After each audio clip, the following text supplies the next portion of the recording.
Good morning. Right. Good morning. Good morning. Good morning.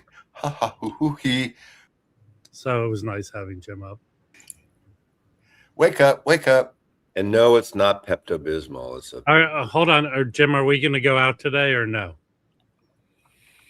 Probably. I don't know. I got to call, see what's going on with Maish.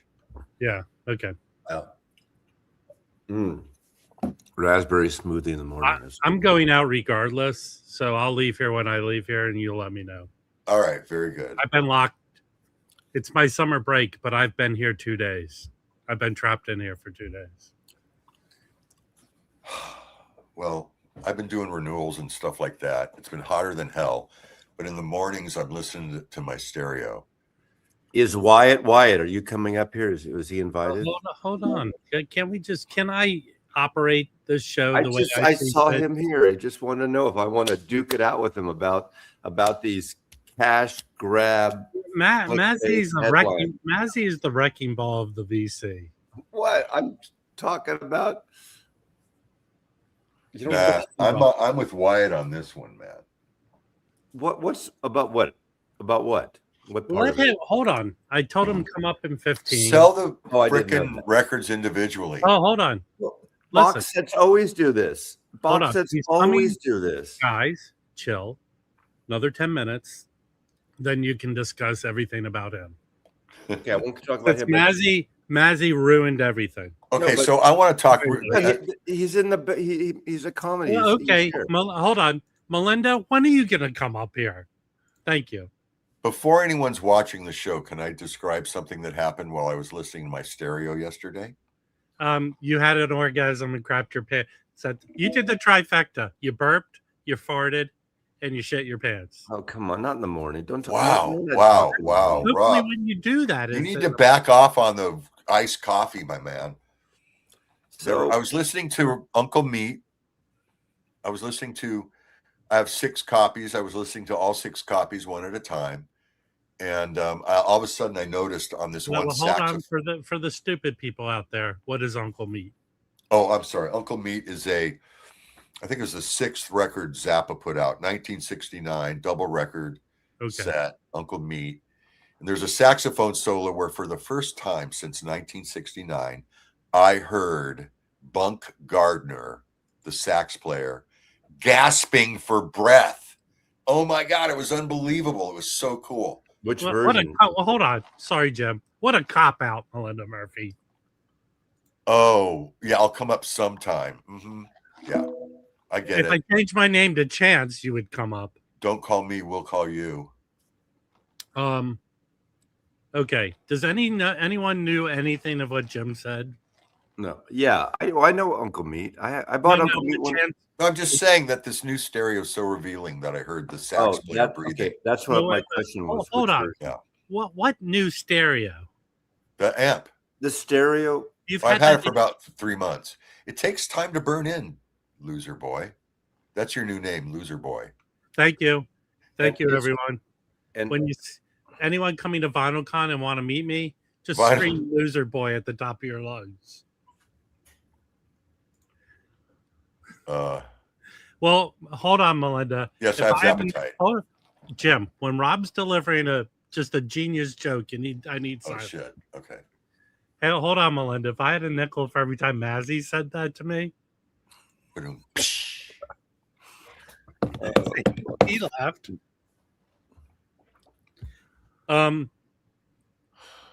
Let me show some records that were sent to me in the mail. Gravy Train. All right. So the 2 jazz tiles, what are you shaking your head? Listen, this is a move I've learned from Mazzy. Let me show you the free records I got. So this is the reissue of the Coltrane. 100 years. Well, here's the cool thing is that Kraft did these stickers. I don't know if it's coming from the Coltrane estate. I don't know if any Coltrane reissue moving forward has this sticker that comes out this year, but that's a cool sticker, I think. And it sounds excellent. Sounds good. And I have the Chad version of this. But this is Kevin Gray. and it sounds good. Okay. Then they also sent out, I think I have 5 copies of this. I'm like Jim of the That's a good Cookin'. record. Yeah, Cookin'. I haven't listened to this yet. Then they sent 2 of the Bluesville records. I mean, I should make myself big. So I'll show. And then on here, sorry, that's the Miles Davis sticker for the 100th. It's not as good as the Coltrane. The Coltrane's better, I think. And here's the Coltrane sticker. Nice. Okay. Oh, Then they sent the 2 new Bluesville titles. The Skip James, Devil Got My Woman. And I have not listened to this, but I did listen to this, the Jimmy Reed at Carnegie Hall. I had an old copy of this, but this sounds great. This is good. And I know people collecting more know more than me. I think this dude was a huge influence over Keith Richards. It seems like the Rolling Stones too, where his harmonica playing is the same from that song on Tattoo You. huh. You could tell the big influence, right, Mazzy? His harmonica I gotta get playing. my coffee. Yeah. 2 things. Very influential to groups like the Stones. And second, that's not recorded at the Carnegie Hall. It's a studio record. Yeah, I have a question. Was there ever a version of this where they peppered it with audience? Or no? I don't think so, but I have a 2-record set for some reason that came out. Okay, I looked that up. So if you see an old copy of this, typically it's been reissued with 2 LPs. Yeah. The second LP is like the best of Yeah. Jimmy Reed. And that was on VJ Records. Yes, really good. There's the Beatles connection. I collect like John Lee Hooker and Lightning Hopkins records, so I'm into blues. I don't really go outside those 2. That's basically your life is the blues. Yes, well, it's when you're on the stream, right, Melinda Murphy? So I do have Muddy Waters, and I do have a smattering of other things, but getting First these time ever I saw your face. Hey, wait till Mazzy comes to Salina, guys. I don't know if I'm going to He's Salina. not going, unless someone pays for it. No, I didn't know it. If Michael, yeah, the Michael Poetry. drives, I might go because I'm going. Poetry. If you do that, wouldn't it be cool if you had me and Mazzy in the car together? So there'd be a body halfway between Salina and. It'd be like having you propped up like Weekend at Bernie's. Hey, you're the more Bernie of the 2 of us. I don't think so. But these Bluesvilles are great. They are. Yes, That's the no guy. kidding. I've been saying that since. Yeah, they but started the series. you're a fake wannabe. I'm a real. No, I am a big blues fan. I know about that music. Oh, hold on. Yes, My people experience the Hey, blues. Hey, everyone, San Francisco, the heart of blues. No, it's 40 days and 40 nights to get 6 miles, or 40 years to go 6 miles from Moses going in a circle. That's the blues. Okay, you want to hear my blues song? I woke up this morning, and Mazzy was here. He ruined my life. He gave away that why was coming I'm up. waking up. I slept almost too late to miss the opening here, But yeah, these Bluesvilles are great. You know, other than knowing that the Chess did the original Chess reissue series in the late 80s that Bob Bradley brought to attention, and they sound great. I really don't feel like there's been a heavy blues reissue campaign on that stuff. Can you bring up Melinda's comment, please? Because it's directed to you. Yes. Rob, I know you're saving up. Okay. Melinda, you're starting to sound like a cult follower. Would you remember? Okay, there was a thing in San Francisco. Rob would know this. Not Rob. Jim would know this. Yeah, because I'm stupid. No, because it was primarily a West Coast thing. Remember the Moonies? Like, Oh yeah. that was Washington, D.C. I have to correct Mazzy. Yeah. Okay, it wasn't a West Coast. Unlike Mazzy, I liked growing up in Washington, D.C. I'm still a fan of a lot of the sports teams. That was where I grew up. But unlike Mazzy, I don't bark out my experience all the time. But Mazzy, the Moonies are based in D.C. Secondly, hold on. Was a Moonie. Rob was a Moonie. Yes. He got married through the church. The guy, they're Korean Christian extremists, right? That's and the guy, Reverend Some Young Moon, where did he do that mass wedding at? Where was that? Somewhere. But they owned the Washington, one of the newspapers there. But what they did, but the thing is, okay, they still do. In the area, we would be. Can we just relish in the fact that I just corrected Mazzy? Like, okay, I apologize. Mixing up his DC cults and his San Francisco cults. Listen, California has like 500,000 cults. We have some really good cults. Every week we would be out. My buddies and I would be out. We'd go to like the Cannery and Ghirardelli Square and all these places, and it'd be like 4 of us, and you'd get these like 2 girls and 2 guys, good-looking young people coming up and say, "Hey, are you guys from here? What's going? Do you want to come to our house for dinner tonight?" And as soon as you got the vibe, I remember my buddy Larry would go, "Moonies, Moonies," and they'd start walking away. All right, I have to make a huge apology. I'm sorry, Melinda Murphy. The fact that you remind Mazzy of the Moonies is apprehensive. No, it was a joke about a cult. I would not come up here either. Come to our party in Salina. Come to our party. Okay, that doesn't sound cultish. Guys, segue.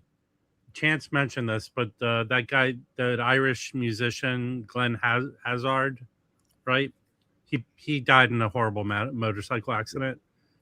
Yeah, was it yesterday or the day before? Later because we didn't know about it last stream.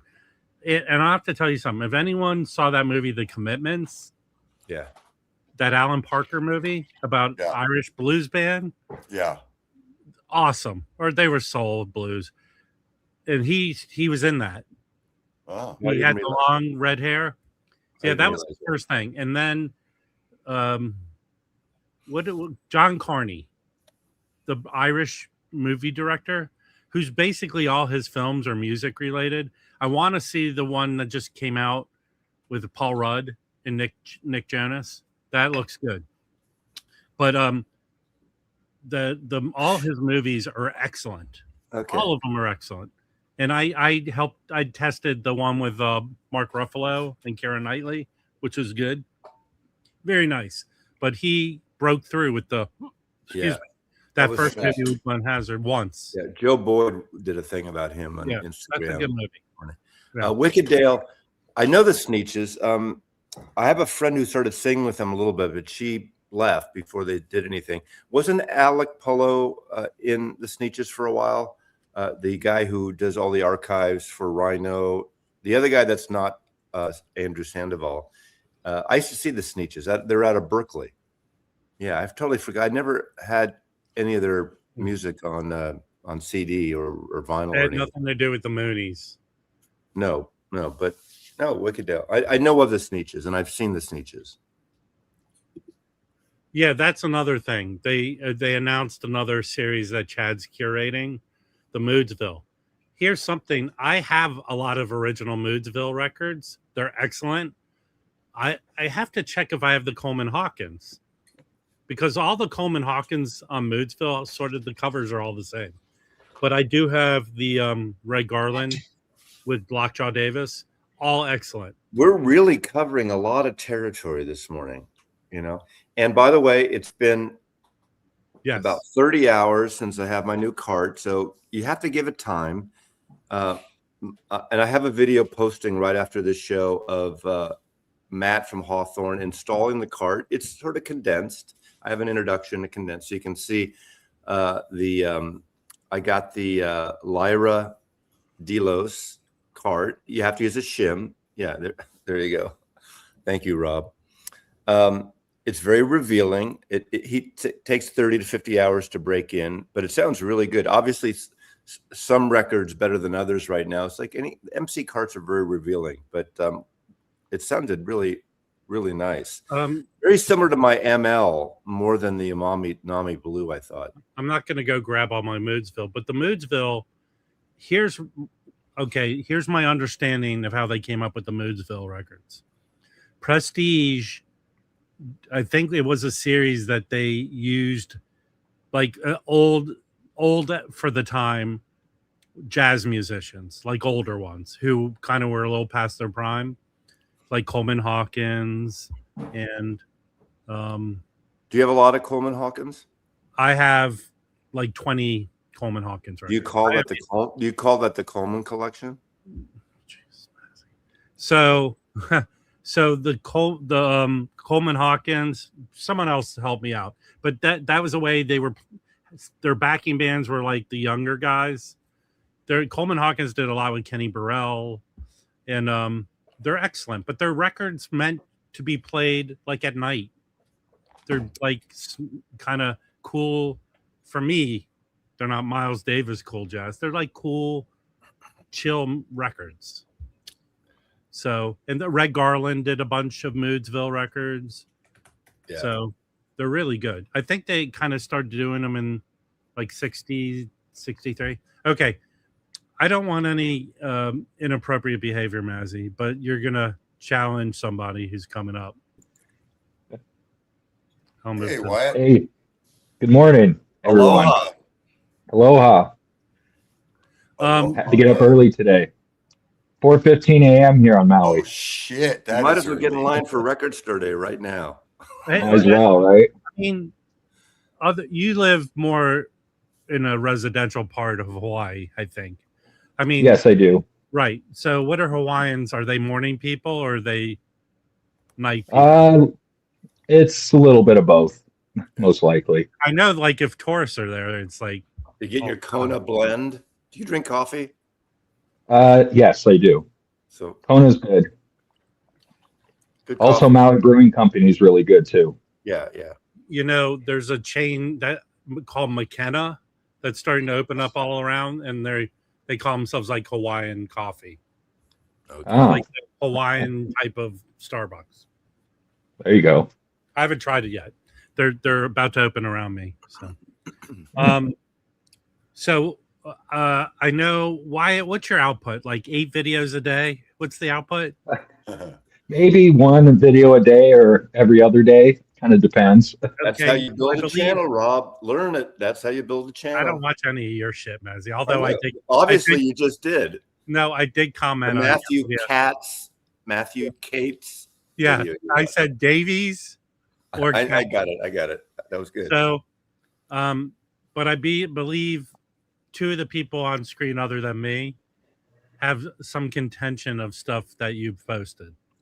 Okay. So, I think it's a disagreement about something. That's fair enough. Well, a disagreement means you have to confront each other. So here's your opportunity. Okay, we're gonna spell it out, Wyatt. First, I wanted to get on, and I know about a month ago, me and Mazzy had a little scuffle when I commented on your video.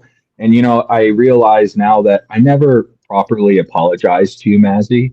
So I just wanted you to know that there's no friction between us at all. So I actually really enjoy it. Why did I bring you up? Fucking asshole. I apologize for that too. I didn't say it. I'm paraphrasing now. Nah, I just wanted to get that off my chest, so you know. And I put up my video on the Beatles reissue yesterday, and it's been really getting a lot of traction. And I was just a little confused why we're not getting the mono LP as an individual. We're getting the new stereo mix for $40. So for me, that's what I'm interested in. So that was kind of my main complaint. Well, and it's fair. I think my deal was objection is, that you're headlining for $240. You have to buy 1 mono record. Well, some people want the mono record. Some people don't. First of all, the mono record that's in the box, we don't know yet if it's all analog. It might not be. But last time they did. How do we not know? You mean the mono in the new box? In the new. Okay. Yeah. Here's the thing. Last time the Revolver mono in the box, and that was not sold individually either last time, was all analog, and people were all excited about that because the mono individuals that did come out in 214 are going for some money now, $100, $80, 120, whatever. So you're right. It is going for some money. And all of a sudden they went back and did a recut for that box and they put it in there. This time you'd think that if it was all analog, they would promote it. We don't know. Maybe we'll find out it is. But so far it looks like it might not be. Now, having said that, why do you think it might not be? Well, it didn't say. You'd think they would promote it now. Say? Okay. Yeah, but I don't know. In fact, Westman, if you're watching, Westman, reach out to your buddy at Abbey Road. You know, reach out to the Miles and find out. He would know. Now, the thing is, the only thing that is released separately in these quote expanded boxes are the remix. So they don't do it on any of them. So to me, by you. It's a valid argument you have, but they don't do it anyway. Like when you bought the Rolling Stones, when the Rolling Stones mono box came out, that mono big box, none of those were released individually. The Beatles did initially, but not or the Kinks. The Kinks was not individual releases at the time. So usually there's never individual releases. And yeah, it is a marketing business thing. They make you buy the box. Like they make you buy the greatest hits record when there's one extra new track on it. You got to buy the whole friggin' record. So it's not uncommon. So everything you said was totally legitimate. But I mean, you can buy so many copies of mono out there for less if you really look on Discogs. Right. And people are going to buy this box set and probably sell that mono individually online. So it will become available. Especially if it's all analog, yes.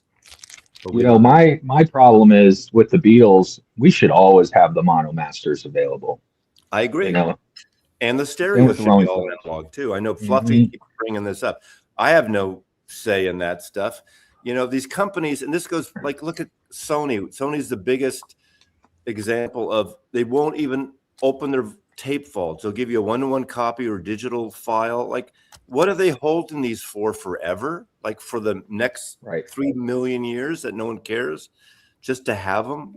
Put them out now. Now's the time people want vinyl again. I agree. Well, I agree with your premise. Yeah. Hey, real quick. So here, this is a Swingville. I'm going to assume they'll reissue these, but they was started around the same time. Sorry to interrupt your heated debate. So this is Coleman Hawkins with the Red Garland Trio, and it's an excellent record. This is an OJC, but nice. It's Coleman Hawkins basically with the Red Garland Trio that he played with a lot was Specs Wright and Doug Watkins, but these records are just killer. They're all. I love those. I don't know. Coleman Hawkins guy. Yeah, I don't know why they did one Swingville. The Moodsville are kind of late night, kind of jazz, cool to just chill to. So, but they were all like, I forget it. I kind of want to think it's like there were 4 older, like Coleman peers of Coleman Hawkins, that they did these records with. Like Lockjaw Davis did them with Shirley. What's her face? Those are good. So I thought I had a bunch of the Coleman Hawkins right here. I think there's somewhere else over there. So maybe I'll put them together next show a bunch. Also like that Red Garland Soul Junction. That's a great one too. Yeah, but that's not a Moodsville or whatever. But yeah. Oh yeah. That's part of the OJC's reissued that. That's a great record to get. Hey, Marcus, all the Beatles stuff has been transferred to digital long ago, and they're okay. So here's my thought: I spent so much fucking money on the mono box. I'm okay. I don't need to buy more. Right, but not everyone has that, Rob. It's not only about you. It is. This is my stream. It is all about. Yeah, if you want go buy the. I agree. Why not have? I mean, Wyatt's absolutely right about this. The Beatles always talk about those first albums up, including Sgt. Pepper even. You know, the mono's the way to go. That's how we intended it. So why not have those available? Like, really, just recut those. Keep them. Yeah, but here's the deal. we can say that about a lot of popular bands. Yeah, but the Beatles are in a different echelon. Well, the Beatles are in a different, but do you think all these Rush MoFi reissues are going to sell horribly? Well, they'll probably sell. I think they'll sell well. Yes. Yeah. And the fact that the What does that have to do with mono? Aren't those double 45s? Hey, listen, putz. Whatever way, we should have the analog of all the stuff, right? What do you mean the mono box? The mono box is still available, but for a lot of money. How much is the mono box? You know, Yeah. the thing is, I tell people, if you want to get a box for a relatively reasonable price, buy the BC13 blue box. It's stereo, it's not mono, but you can get it for anywhere from $400 to $600, and they're usually hardly ever played. And they're before everybody went digital, so it's a good bang for your buck if you want a good collection of the entire Beatles catalog. That's kind of a good way to go. The other thing is they're constantly remixing everything. So it's like, what, 5 more years, we'll do another remix of the Beatles? I'm not a fan of the remixes. All right, really. I'm going to give Wyatt a new subject to do an in-depth video about. Does anyone remember about 2 or 3 years ago, Michael Frommer was called to a house in Oregon, and it was a widow of a guy who I think owned a studio where they did tape dubbing for the labels, and the whole house was full of these tapes. He never did a follow-up video. He never really addressed all these tapes that were of killer ass albums. You need to find out about that. Okay. This is why Foley. I'm good. That's so. Here's my point. This whole thing about first generation tapes or copies of the tape, it doesn't factor into my way of thinking. I understand that it might sound better, but isn't an analog tape of something sound better? That's second or third or fifth. If it's mastered well, it can be digital or analog. It's about the master. I have no problem with stuff being digital. Right. But if you're an analog person, you're welcome. I think it depends how close to the source it is. So like with the Pet Sounds, you have the New York tapes. And to my knowledge, that's like a one-off copy of the original master that was done in 1966. So there's these one-off copy clones that were made when they made the album. Yeah, but those can sound way better. I mean, I have not done in depth. My shtick is doing this. As far as vinyl, I go out digging. I would think if I'm knowledgeable about one thing related to collecting, it's digging and looking for stuff. But if I want my records just to sound good, right? I want a clean, nice sounding record. If it's digital, then fine. Even better if it was recorded digitally, fine. But if there's analog stuff and we have access to it, I don't understand why it has to be a first generation tape for everyone to be happy. Well, it does. You know, all those British band tapes, all those, let's say the Smiths, or not Led Zeppelin really, because they did some stuff. Horrible, Danny Kaye, horrible. Or Black Sabbath, whatever. Those tapes are in the UK, and all the American versions for Reprise and for Sire are from a copy tape, are from a production tape that was sent to America. All the stuff that Rhino and everyone else is doing from British bands that were put out in America, they sound really good. And vice versa. American bands they didn't ship the original tapes to the UK for the UK editions of the Ramones or something. If they pressed them there, they're copies. Can we put a time on this? I want to address something. Where's Leland's comment? Okay. The new go watch the trailer for the new Tom Cruise movie. Okay. Oh, I'm saying it's good. Yeah. So here it's the Birdman director, right? Yeah, it's the Alphonse. Yeah. Right. Yeah. Here's the funny thing that I heard. Tom Cruise's character in the film is supposed to be 65 years old. Tom Cruise is 65 years old. But they did a shitload of makeup to make him look old. Well, they gave him extra weight and all, typical. I understand. That's what's they basically made them look like a U65 rather than a Me 65. And then the other thing, it's hard to wrap. Do we all feel that people look younger these days than they did in the olden times, meaning like the 70s or 60s? Because I see pictures like of my grandpa, and he looks old. I'm not remembering him as old. The picture, he looks old. He's younger than I am.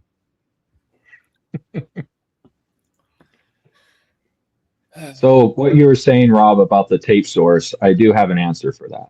So some of the tapes you don't want because they were worker tapes, and those were the tapes that were pre-EQ'd and dubbed and kind of compressed. And they we used to cut records. I understand if they were recorded over a bunch of times, that degrades the quality of the tape, right?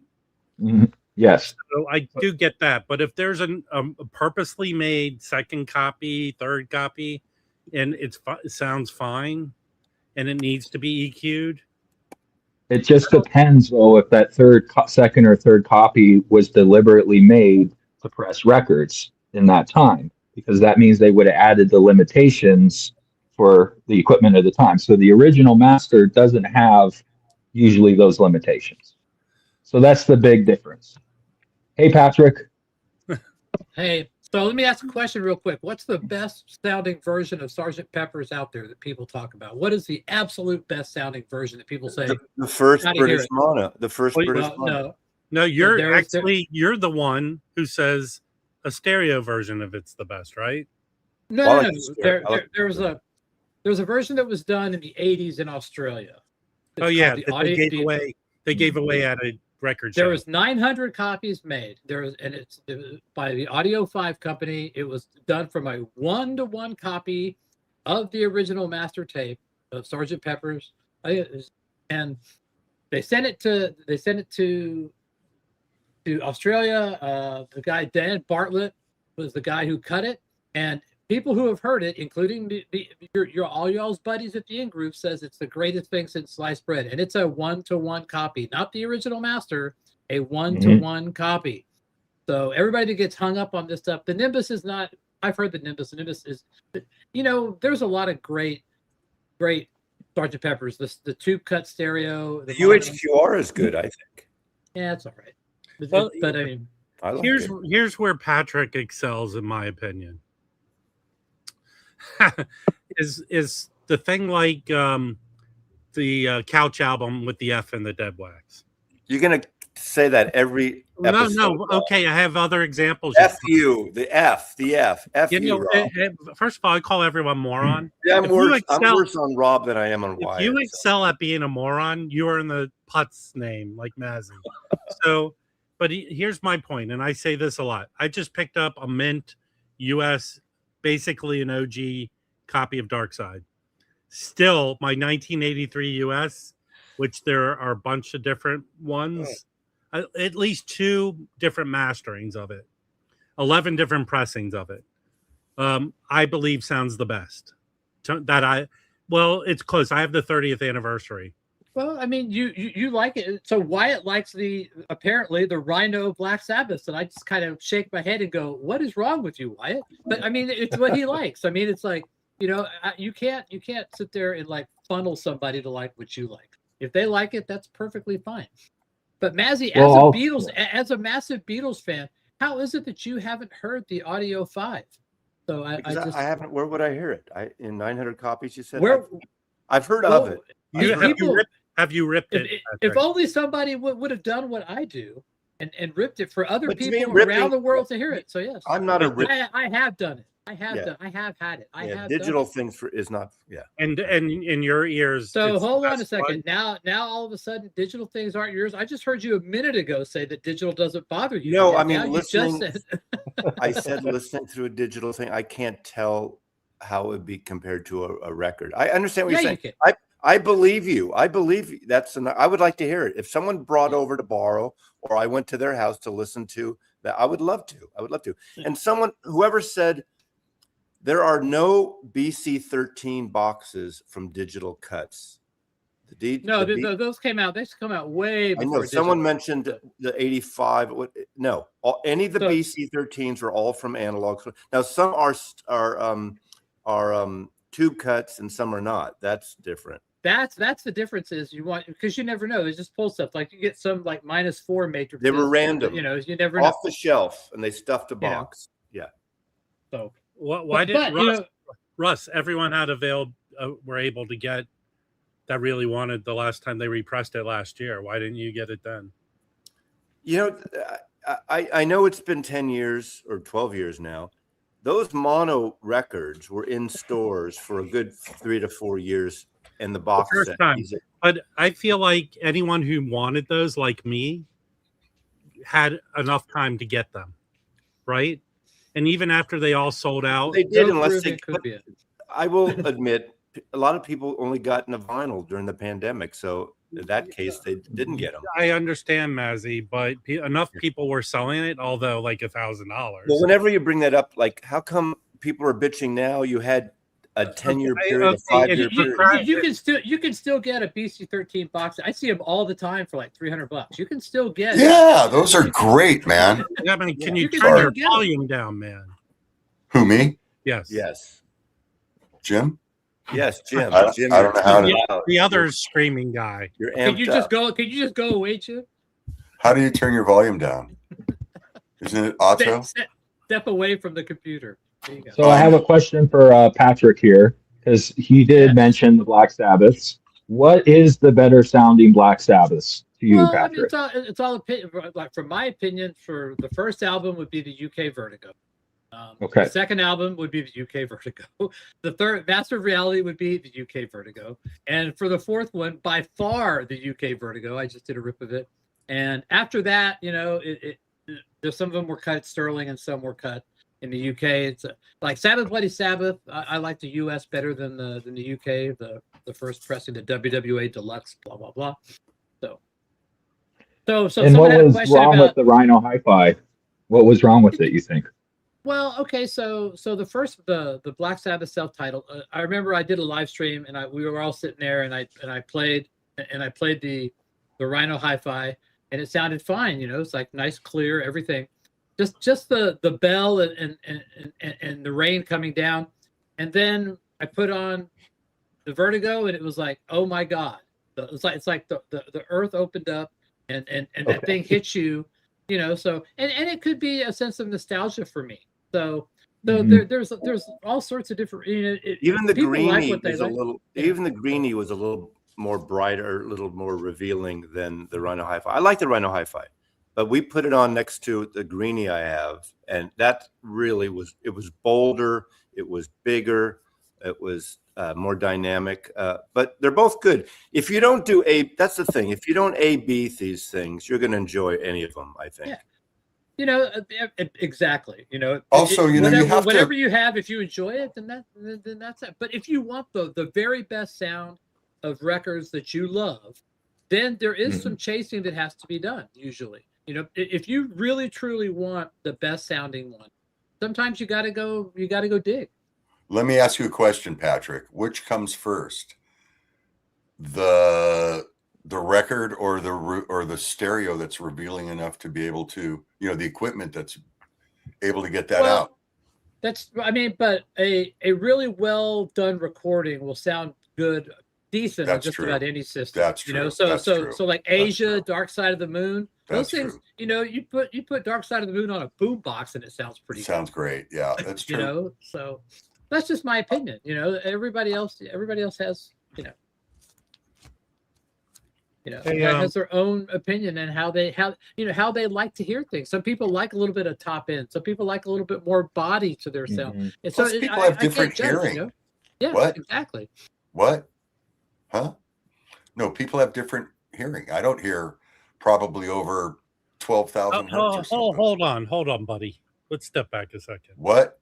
You're the guy who rearranges his listening room every other day. I hear certain things quite well, but certain things I'm sure I don't hear at all. You don't hear what I say to you very well. Pardon me? Hey, real quick, I just found a bunch of these. I'm sorry to keep going around. All these Coleman Hawkins. This is even though JC sound great. This is a mood killer. Wow. Yeah. This is a Moodsville record. Really good. I think it has a different cover. Here's a Swingville one. Here's another Moodsville. Really good. Here's the one that they're reissuing. I've had that Moodsville before, by the way. I've had that. Well, this one is the one they're of the Not two that one, the one you showed before. Yeah, of the two that are coming out, this is the one that's being reissued. OG RPG in the dead wax. Why don't you actually make a video for a change and talk about the Moodsville series? Yeah, you just absolutely derailed what we were talking about. Yeah, I show some crappy Coleman Hawkins records. Man, you're hey, here's you're reaching gym level right now with doing that. No, hold on, never down to Jim's level. Actually, I could be cut in half and still be bigger than Jim. Oh, you know what? That's it. We shall arm wrestle on video live. Don't you have a torn? Did you tear a tendon in your arm? My right arm. I'm a left-handed. Okay. I like to arm wrestle people lefty because. Here's something for Wyatt. Now, Wyatt, you get the records yet that I sent you? Not yet. Remember, media mail takes a long time. Could take up to 2 months. I forgot to put the. Hold on. Mm-hmm. I forgot to put the main record in there. Somehow it got mixed up. So I'll send you another bunch of records. But do you have any legit OG RVG records Van Gelder mastered? Not many. I have some of the reissues, but not much of the OG. Reissues with him mastering them. I'm not sure. I have like the Red Garland Soul Junction, and I have a few, but I don't know if they're the originals. They might have been reissues. Rex, you're keeping your streak alive of horrible comments. So I had an RVG one to send you, and I'll send it again. That's my point. But I mean, again, people's complaint about like not every RVG sounds better, and I feel like Kevin Gray, his remasterings of those records, somehow, this is my opinion. Do other people have it? Somehow he really does well with drums. His remastering of the way a drum sounds is to me, that's the noticeable thing I know about his remastering. Like if I nitpick, generally I won't go, oh, that sounds like he did it. But listening to these reissues he's done with the Blue Notes, the drums is the thing to me. Hey, right. Belisario, there used to be a guy, I don't think he's around anymore, a dual guy that would fix dual turntables. Patrick. Willie Cruz. No, seriously. I do have a dual CS5000. It's my second table downstairs. Dual, it's called dual. No, it's actually in German. It's called dual in German. Hey everyone. It's dual. It's dual in Germany, but it's dual. We call them duals here. It's dual. It's like Davis. Ray Davis of the Kinks. Hold on, Mazzy. So far, Mazzy has 3 names that he's the master. It's Katz, Davis, Davies. Well, no, Matthew Katz. I always tell Matthew Katz, but and Humdinger and the Humdinger. He would tell people it's Matthew Cates, which is it KATZ? Yeah. Listen, coming from a 5,000% Jewish person, it's Katz. Yeah, Katz Deli. So and he's something weird. He's a fucking wanker who died 3 years ago and fucked over Moby Grape, and it's a beautiful day. And all. Has anyone seen a version of this record? This is Led Zeppelin 4, by the way. Yeah. So if you look at the white stripe, see where it says SMAS-9400109. So SMAS tells you what? It's capital, right? That says capital. It doesn't say but it shows Monarch down on the bottom. And it says we're sold under license from Atlantic Record Company. There's no mastering information on here. It was cut at Jacksonville. So it wasn't done by George Piros. Okay. It wasn't done by George Peckham. It wasn't done by. There's no mastering. And so why would that be? Why would that be? Bring up Surface Spin's comment. Hold on a second. Are you cock-blocking Patrick? No, but just bring up the comment. So this means that they sent a tape to Capitol. Capitol's engineers cut this, and I've never heard anybody talk about this. This is actually a pretty good sounding cut, but it has no. What year is that? Do you think? Probably early 70s, like 72, 73. Allegedly. So I thought this was kind of cool. So because I've seen tons of different kinds of Led Zeppelin 4s. I've never seen one like this. Like you don't see Columbia Santa Maria's very often of this. And there's also another one that was cut in like 82 called New Audio. It says New Audio in the Dead Wax, but this one I'd never seen before, so I thought I would share that a little bit. It So it's sounds a not little mastered. It is mastered, but it was just cut by in-house Capitol engineers. You know, nobody put their mark on it. It always comes back to Zeppelin, Black Sabbath, Steely Dan, and you know those are. Well, okay, so here's the deal with those records. At least I could make a logical conclusion. All those are better talking about than the Beatles. Yeah, those are the bands. Those are the popular bands through the last 50 or more years. Those are still the good-selling, best-selling bands. So now we have 400 different pressings of it, and they're more to make comparisons. But nobody would care about Fist. No, here, Matthew, this is more for you. So this one's interesting. This is a Badfinger, but this is a Denmark copy, but the Denmark copy that uses the UK plates. So if you look at this, Ooh, you know how cool. it says Sapcore 16 on there? So Sapcore 16 is the catalog number of the UK version, and this uses the UK plate. So if you don't want to spend $200 for a UK no dice, go out and get the Danish no dice. How much does that go for? $30. So, what now in your experience, Patrick? What countries typically get like the UK pressings? Well, that's what's interesting. For Apple, they would send their stuff all over the place, but typically, like for Vertigo and stuff like that, they would send sometimes they would send plates to like the Commonwealth, like Australia, New Zealand, Philippines, Singapore, Israel. Israel wasn't part of the Commonwealth, but yeah, so they would send actual plates. Like my Uriah Heep first album, very heavy, very humble. I got from South Africa, but it uses the UK plates, which cost like $300, and I got it for like $30. So if you know what matrix to look for, you go to Discogs, look at it, find out what countries they got sent to, and you're on your way. Yes, Australia, New Zealand, like I said, South Africa. But South Africa, the vinyl's a little bit dicey, but Australia and New Zealand had pretty good vinyl. I know that, like, I found some Cure German pressings, and I think they were UK plates. You can tell. I mean, it's yeah. So I've heard that back to Rubber Soul Talk. Yeah. Well, I was just going to say that I heard that the UK copy of John Coltrane Love Supreme is what they're using now, that the original master is compromised. So, I mean, there are copy tapes probably lying all over the place of different stuff. There's, so the universal fire did not wipe out everything. Here's one thing. Here's another subject for you, Wyatt, to investigate. Okay.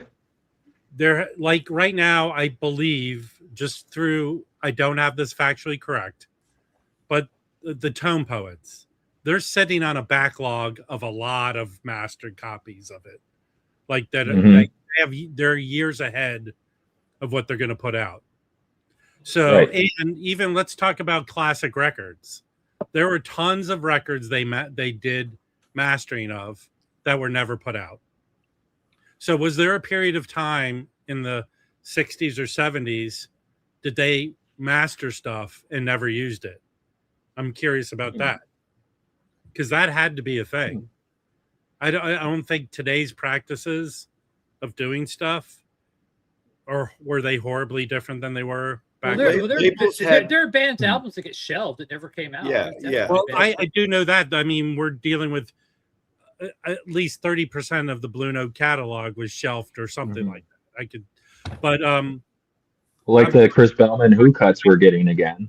I'm talking about albums that are consistently people in the industry, people at studios, producers, engineers would make copy of things all the time. I remember there was the producer Elliot Mazer. He produced Neil Young's Harvest, and he worked on Cheap Thrills as an engineer, and he worked with Neil Young a lot, and I knew him in the late 70s, and he's the first one that played me the tape of Blood in the Tracks, the original version before it was bootlegged and everything. He had a tape of it that he got from the It got studio. bootlegged before it was issued.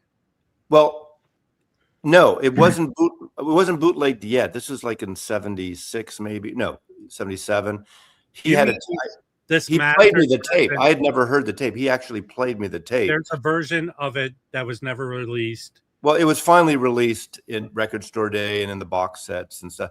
But basically, Dylan, they had all the liner notes, if you know Blood in the Tracks, and I forgot which order, but he recorded stuff in New York and Minneapolis. And then he decided like half the album or so he re-recorded with different musicians and rearranged some of the songs. And so he changed it. That's why the back cover of that album was changed. There was liner notes that didn't match the songs, things like that. Didn't match the versions. Belisario, last time I talked to Chad, he didn't invite me to the Vinyl Summit.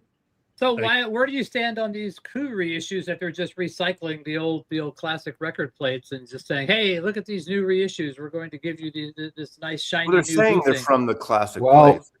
I'm not quite sure on it yet because, as we notice, a lot of people are not commenting on it. So, like Mike Esposito hasn't been talking about it at all.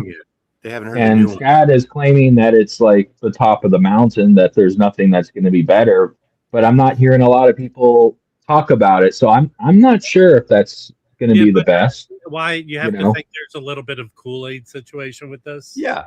Well, of course. The people that love, Patrick and I we've heard the classics, and I don't think the classics are totally great. I think Tommy's good. I didn't really love Who's Next. I said I don't pull I never pull that Who's Next out. It's and not one that I ever reach for ever. And I sold them recently. Who's Sell Out? The one I'm really excited about is Live at the Leeds. I'm not sure if I'm going to buy the new Analog Productions or try to go find another OG. I had an OG I got rid of years ago, but it wasn't complete.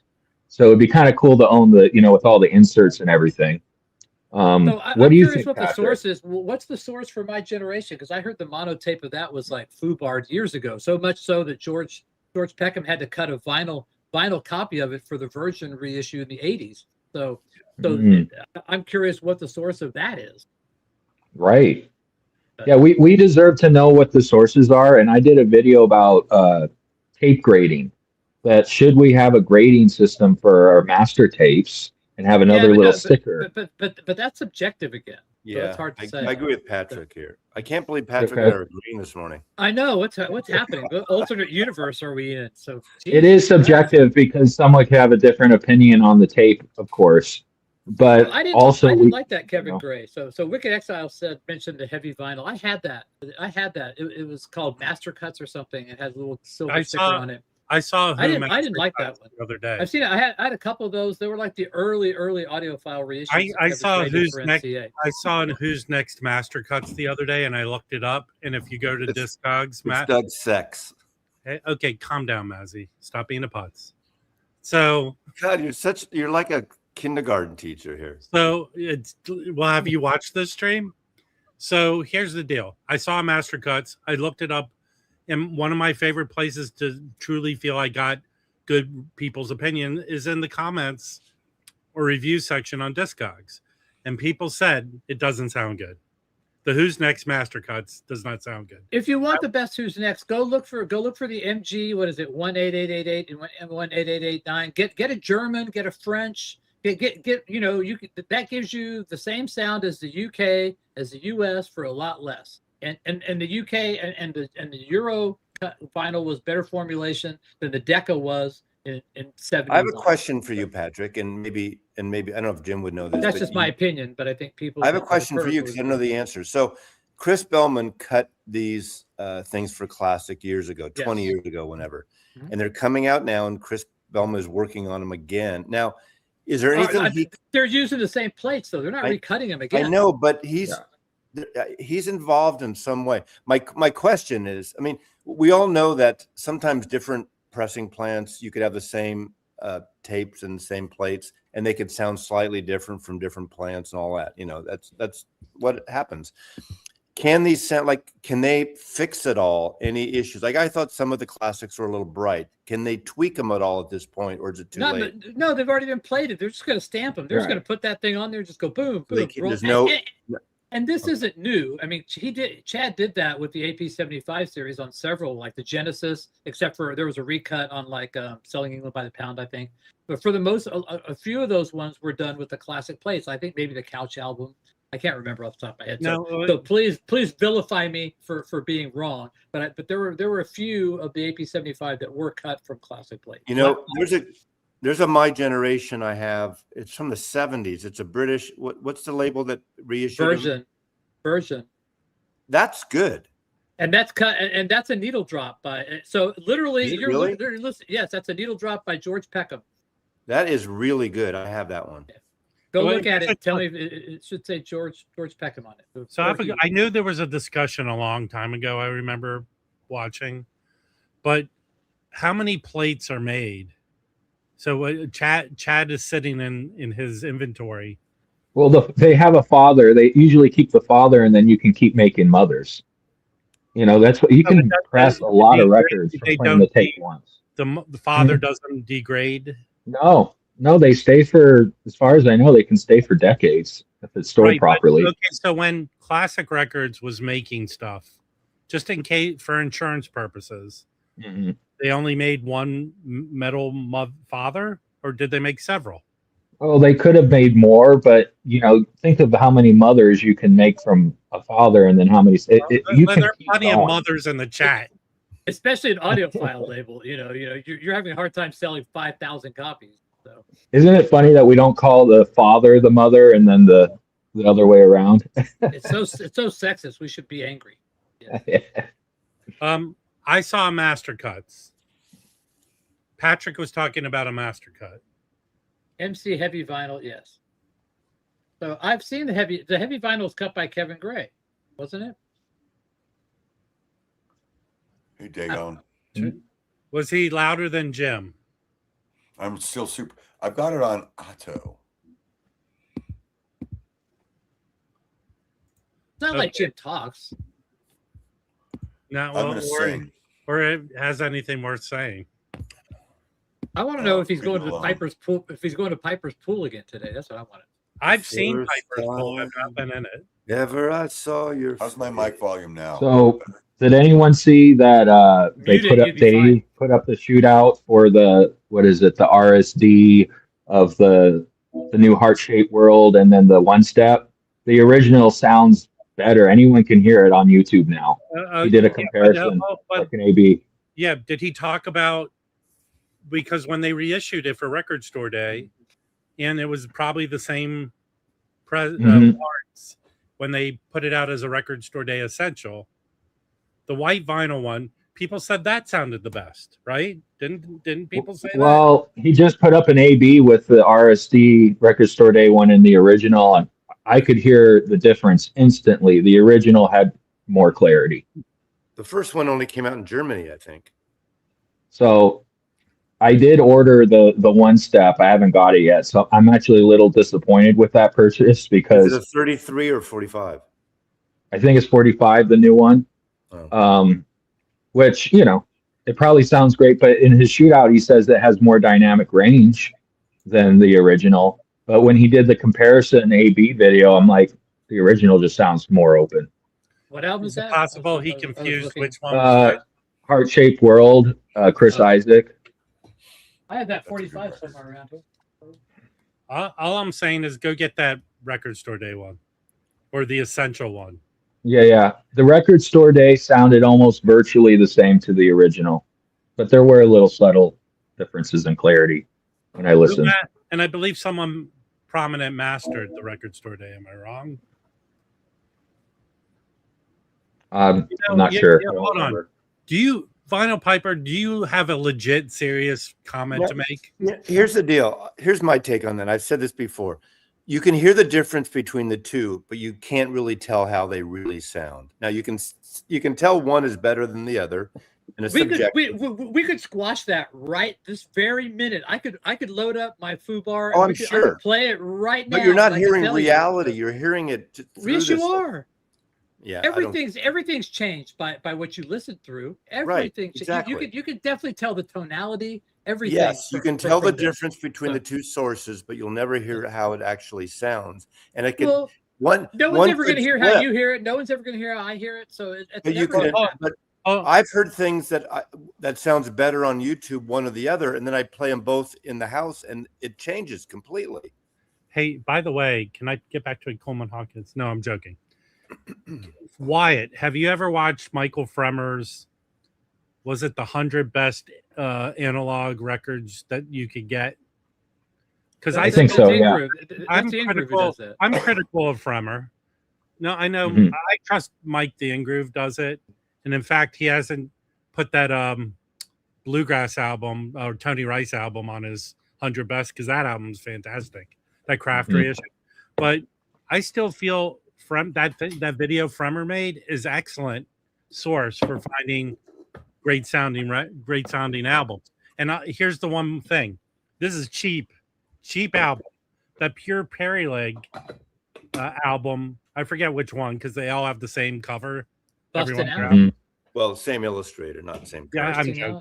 It's a joke, Mazzy. Calm down. With Amy on it? It's not a funny joke. Yeah, the one with Amy on it. Amy. That you can get that record for 50 cents to like $20, and generally in excellent condition.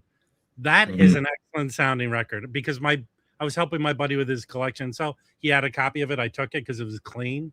That record sounds excellent. And here's another point to me. Music that I'm not particularly into, if I get some record that is deemed a great sounding record, I will pick it up because I feel like that's worth a listen, if not several listens. Because I'm not a big Pure Prairie League fan. Amy, I heard all the time growing up. You should be able to get their entire catalog for $5. Yeah, but that record sounds excellent. They're good sounding records. RCA records. They're good sounding records. Yes, Pure Prairie League and not leg. And it shows you Vince Gill, how good he was. Like why Bill, get out of go away. I see you outside. Get out of here, Bill. You're in front of my house. Get out of here. Okay. To your point, Rob, I think it's important that people go and watch those videos because with all the reissues coming out now, sometimes it's a little disillusion to think that, well, this new Chris Isaak one step is going to be the best. And then all of a sudden we're, seeing that's maybe not. I feel when people have come back to MoFi, I agree with Mazzy's thought. If the record sounded good before the controversy, they sound good after the controversy. Right. But hold on, let's go back to. But they lied. I want to ridicule someone. But they lied. Here's a big FU to Paul, Breakfast King of Loyola. Okay, and Patrick will, I believe, actually back me up on this. Don't be too sure about that. But here we go. Reckless and the other Bryan Adams record, the Robert Ludwig cuts sound excellent, and I like. I'll tell you this, in high school, okay, Bryan Adams. A girl I knew in high school won tickets off the radio for a Bryan Adams concert. She couldn't go, gave it to me. My brother, who's a musician, was a big classic rock guy, Rush and everything. We went and saw Bryan Adams live. It was one of the best concerts I've ever seen. In fact, it was one of the best sounding concerts I've ever seen. Bryan Adams is really good, and his albums sound really good. But even in live and concert, no distortion. It was clean and loud. And he's a great performer. But he wrote a couple songs for Kiss. Yeah, but people don't talk about the best sounding concerts they went to. They talk about the best concerts they went to, but I feel like that's emotion and the crowd. Well, that's why you go to. That's why you go to a concert, is for the emotion and the crowd. The best sounding concerts. Best sounding. I was usually too high and drunk to notice. No, the best sounding band. The best sounding band. The only band I've ever heard that sounds like an audiophile perfect setup was at the Great American Music Hall, and it was the Cowboy Junkies. They sounded not too loud, not too soft. Like the separation of instruments. It sounded like you're listening to the best stereo you've ever heard. It had to be good. That girl sang like this. I know they Kimbo, whispered. Kimbo Analog Productions for the entire. But seriously, all the Analog Productions, Leonard The Skinner. Cowboy stuff was Junkies, the best live sound-wise Right. show ever. And I notice, think concerts sound a lot better when the artist cares about the sound, you know? So if the artist has their own equipment or they have a high standard, that's usually when you get a better I- sound. I even But saw you know the what's funny? I even saw But the you know- Grateful Dead Wall of Sound twice, the big giant thing. And but as you know good what's as that funny? was, it wasn't really the best sounding thing. It was good, but it was interesting. It was massive. You know what's interesting is all these bands, and I've seen bands that do this. They'll spend 5-6 hours at fucking sound check to make this one night performance sound phenomenal, and yet they don't give a shit what their fucking music that they put out that's going to last forever sounds like. Right. You can get all these bands that put out shit nowadays. It's like, oh, we don't give a shit what it sounds like. It's going to live forever. But that one night performance, they'll spend hours and hours just to get the right guitar sound. Drum. Oh, this tom doesn't sound right. Let's add more reverb. Let's tune it. Well, I've sat for hours at fucking sound checks for this shit. well, okay. Here, I never There's my rant. saw Tom Petty live. I actually waited on him when I was a waiter once, but I never saw him perform. Story number 18. I never saw. Hey, by the way, guys, do you know about this city in the U.S. called San Francisco? Hey, but Pack Up the Plantation, that album where the songs are from all different concerts, that's a great sounding record to me, and which means to me he must have sounded excellent live. He cared about how he sounded live. It's I want to. Someone says Steve Miller is one of those audiophile live. They put out a Steve Miller box set and they reissued the first 5 or whatever Capitol Records 10 years ago, maybe, whenever it was. I bought Children of the Future and Sailor because I love those albums and they were terrible.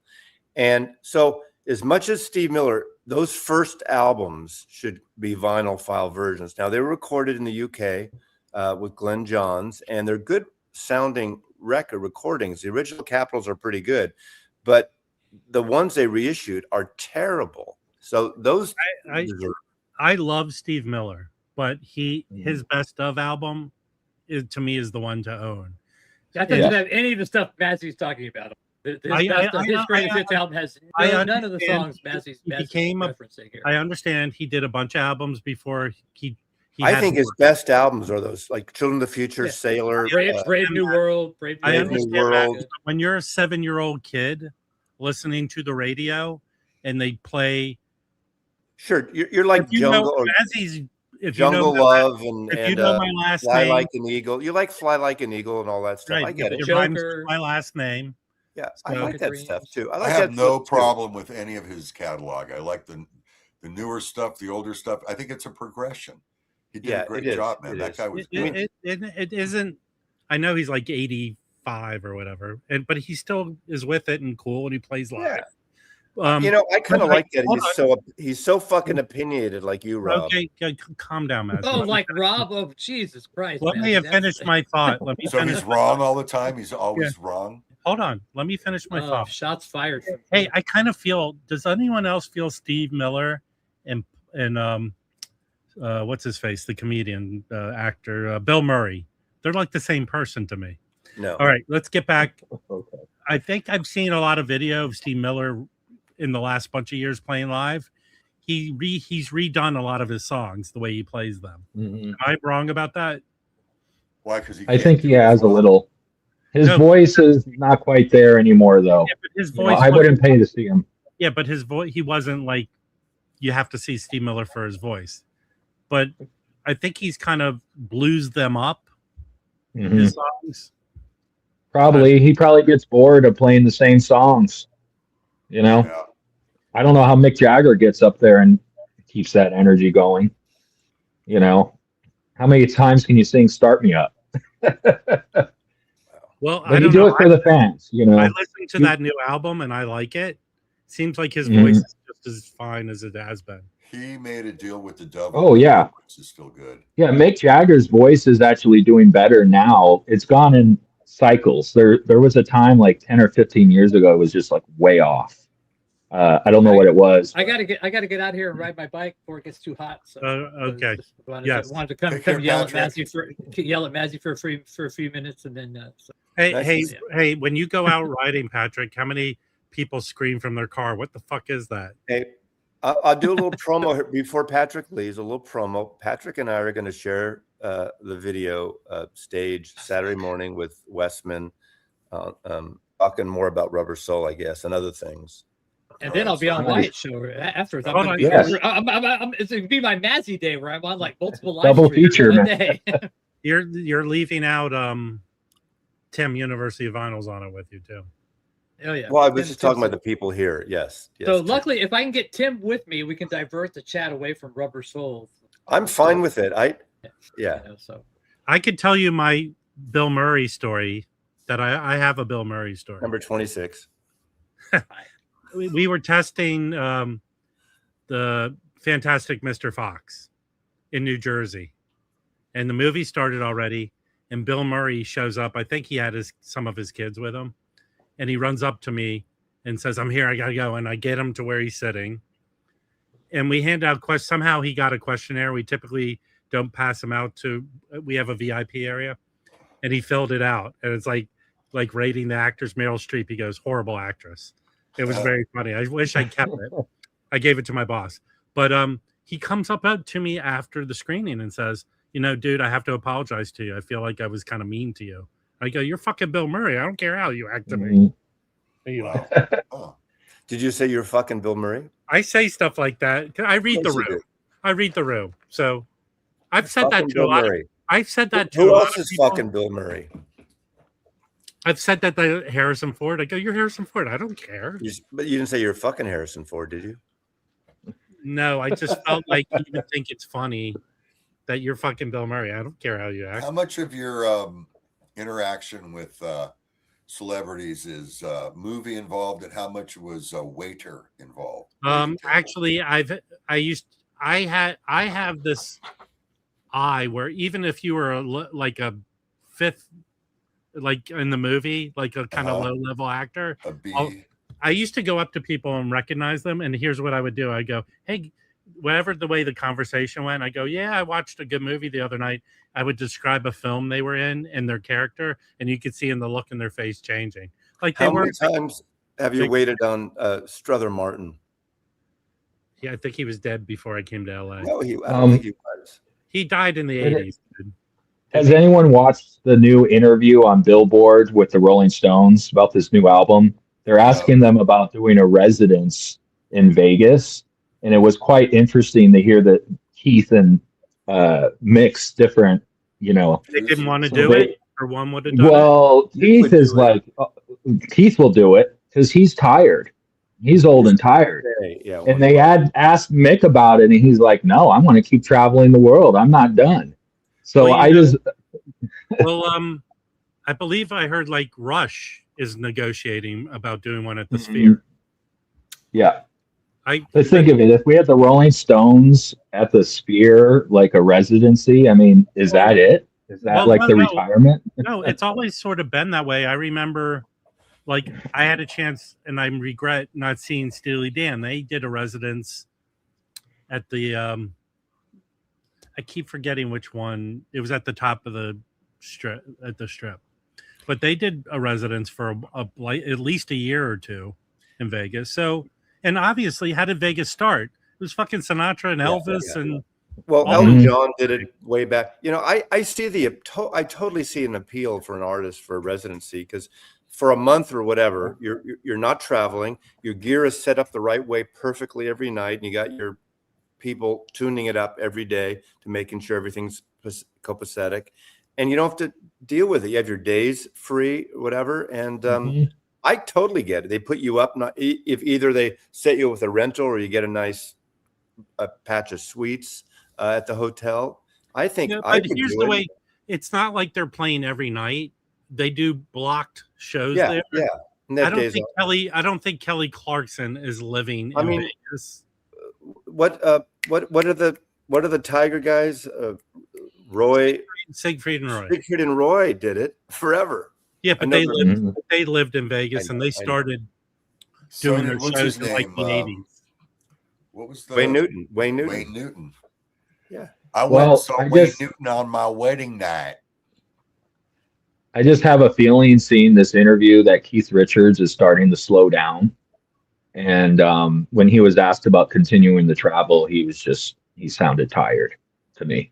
And then Mick is like, I'm ready. Let's keep going. So I don't know what's going to happen. I don't know how many more years we have. A yin yang there with the two of them. Yeah, I didn't hear hear that probably interview, drop out and Mick will go on forever.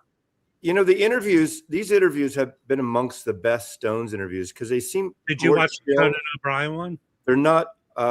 No, they don't seem as protected. They're open. They're saying whatever they feel like. It's actually really chill and nice, and they're so loose. You're not guarded. Hold on. There in my lifetime, there's been very few rock musicians who did interviews and everything all the time, and I always felt were frank. It was the Stones. Well, but there's a certain protecting the hype a little bit. But you know, even when I heard Mick Jagger talking about Paul McCartney being there and said how Paul really liked being in a band, and Paul wanted to be there. They almost like couldn't push him out kick him out. Like let me join the Stones type of thing. Oh, hold on, really. Dan B. Here's the deal. I used to go to Vegas all the time for work, but I would stay on for a couple days because it's Vegas. Typically these days, I haven't been in a while. If you want to go to a famous restaurant that's hard to get into, they have one in Vegas you could just walk into. Yeah. So if you go to Vegas, I used to go to Vegas for concerts with friends. I remember going to see when the Pixies got back together the first time. I went to see them at the Hard Rock, which was a good venue. And you go to the spa, you go to restaurants, and Vegas can be, in the right scenario, Vegas can be really enjoyable. Yeah. 3 nights tops, because it can be like almost 24 hours, even if you go to sleep and have a good night's sleep. It seems like it's your air conditioning is the best you've ever experienced in the world. Yeah. I saw Eric Burden in Vegas about 20 years ago, and he was phenomenal. Like his voice, his voice was on top then. That was a great show. I don't know what he's like now, but definitely a great show. Yeah. But what's great about Vegas is they have something called seat fillers. I used to have an aunt that lived there, and when we went to visit, so if you're a local resident, the casinos, they don't want to have empty seats. So like 1 or 2 days before the show, they'll email the public and you can go and see all the shows for free. Now you may be in the back or in not the best seat, but we went to like 10 shows for free. I saw the Blue Man Group, and, a lot of those shows are lose leaders for them because they bring in the high rollers. Mm-hmm. But I saw Elton John. The only time I ever saw Elton John was at his residency at Caesar's Palace. Red Piano, yeah. I got a free ticket because my friend was a heavy gambler and he got free tickets. So I went with the attitude going, he's not going to be with the audience. He's just going to be going through the motions, thinking about, I got to do my laundry, what I'm going to eat for dinner. Nope. He put on a show. He was all there for the crowd. And it was a great show. Rob and I disagree about one show there because Beatles show is horrible. I loved Love. Horrible. I saw but the hands down, and I've seen Cirque du Soleil when they started doing the tents thing like 30 years ago, and when they would set up in San Francisco for 6 weeks or wherever they did. I love Cirque du Soleil, but hands down the best Cirque du Soleil show in Vegas is which is the one with the water tank and everything.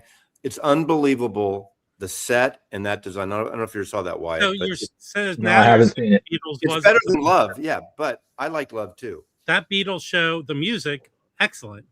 The show, horrible. It's horrible just like it's like a circus. There's no theme to it. No, really. Yeah, there is a theme. It's about this stupid idiot. Yeah, but it's loose. Trying to find the girl he loves. It's as much as the theme as Sgt. Pepper is really a concept album, which is really not. It kind of starts out and then it falls apart as a concept album.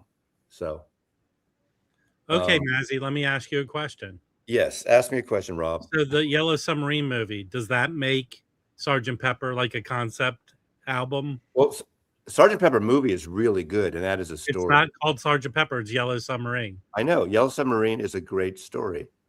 So what is the next upcoming, what can we can expect from Wyatt that's going to break the internet in terms of just like, is it going to be, did Michael Fremert use the right size cable from direct to the box, his pole to his stereo room, or what is the next thing?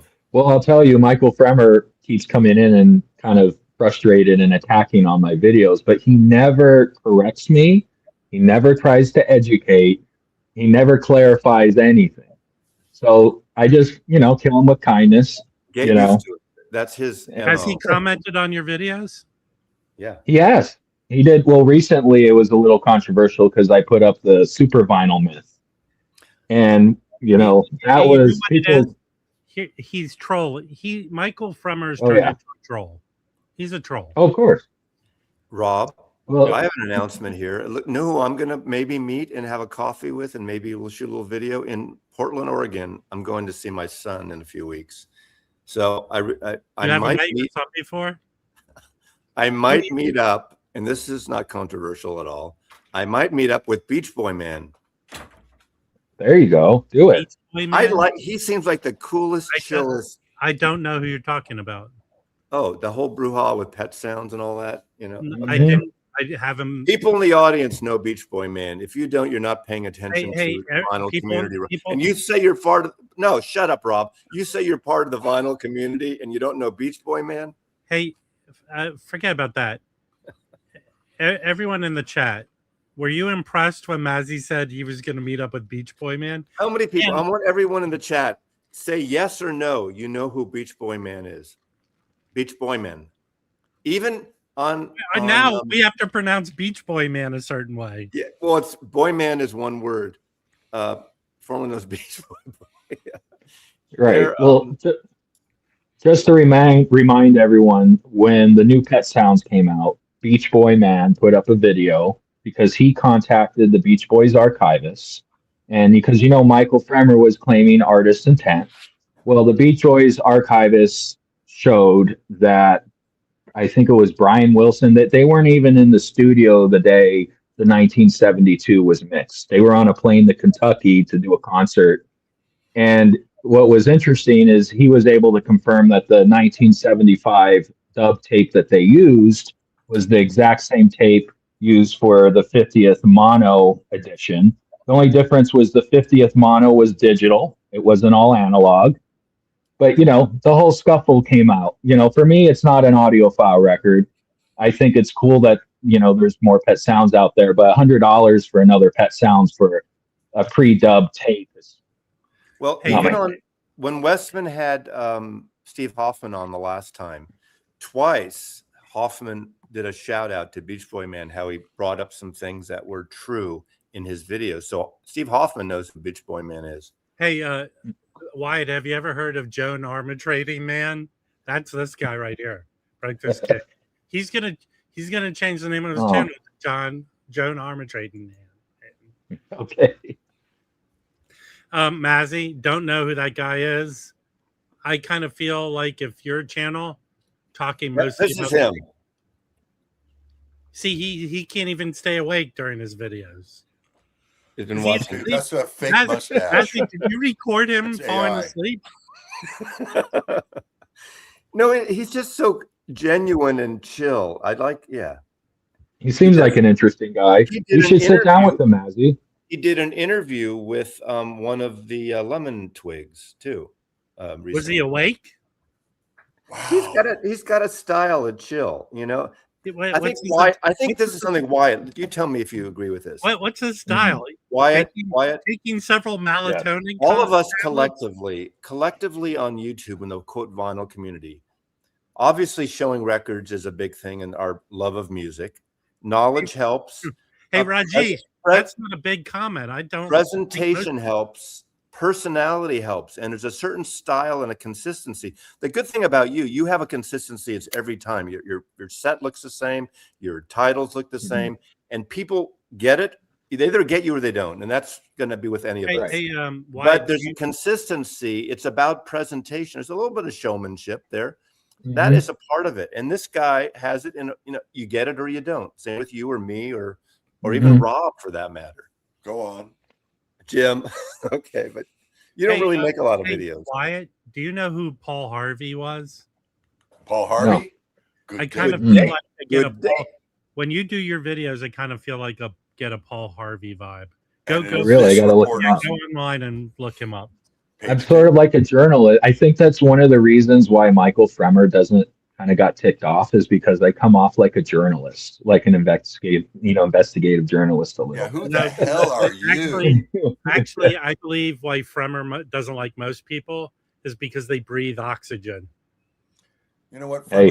Fremer's a nice It- guy. He is a If nice. Michael Fremer's watching this, he's welcome to come do an interview with me. I actually, have nothing against Fremer. I understand we have disagreements. Hold on. Do you know my famous Matt? What number story is it, Mazzy? My famous Fremer meeting with him. 18. I went to an audio event near me, and he was there. I went up to talk with him. He talked with me for about 5 minutes, and he excused himself, saying, "I'm sorry, I have to go throw my gum away." So it was more of a memorable thing for me because the next time I met him, I gave him those multiple packs of gum, and I don't think he registered with him. I've met Fremer 3 times, and he's always been nice. He's very charismatic. He's got a shtick, and we all do. Well, Mazzy, Mhm. it's Fremer's world. We just live in No, it. I agree with that. I think he's there's a little bit of territorial with all the YouTubers in the last few years. All of a Mhm. sudden, in his mind, encroaching in his territory, don't know the history. He feels that. And I don't know anything about gear and turntable setup and all the knowledge he has about gear. I have nothing of that. I would argue that I know as much, maybe differently, but about music and records than him. I don't know every pressing like Patrick. Same with Patrick. That's why if someone says, Mazzy, you know nothing about music, that's bullshit. But I know different things. I know nothing about metal, obviously, and about other things. I know a good amount of jazz, I mean, you guys, I'm amazed, and I said this, the Jazz Bums and Waxed in the last, 4 or 5 years, learned so much more about jazz that I've known in 50 plus years. I mean, details of pressings, and I'm amazing that Rob is smart enough to learn all that stuff so fast. It is Yeah. amazing. It Hold is on. amazing. I teach college, It is Mazzy. amazing.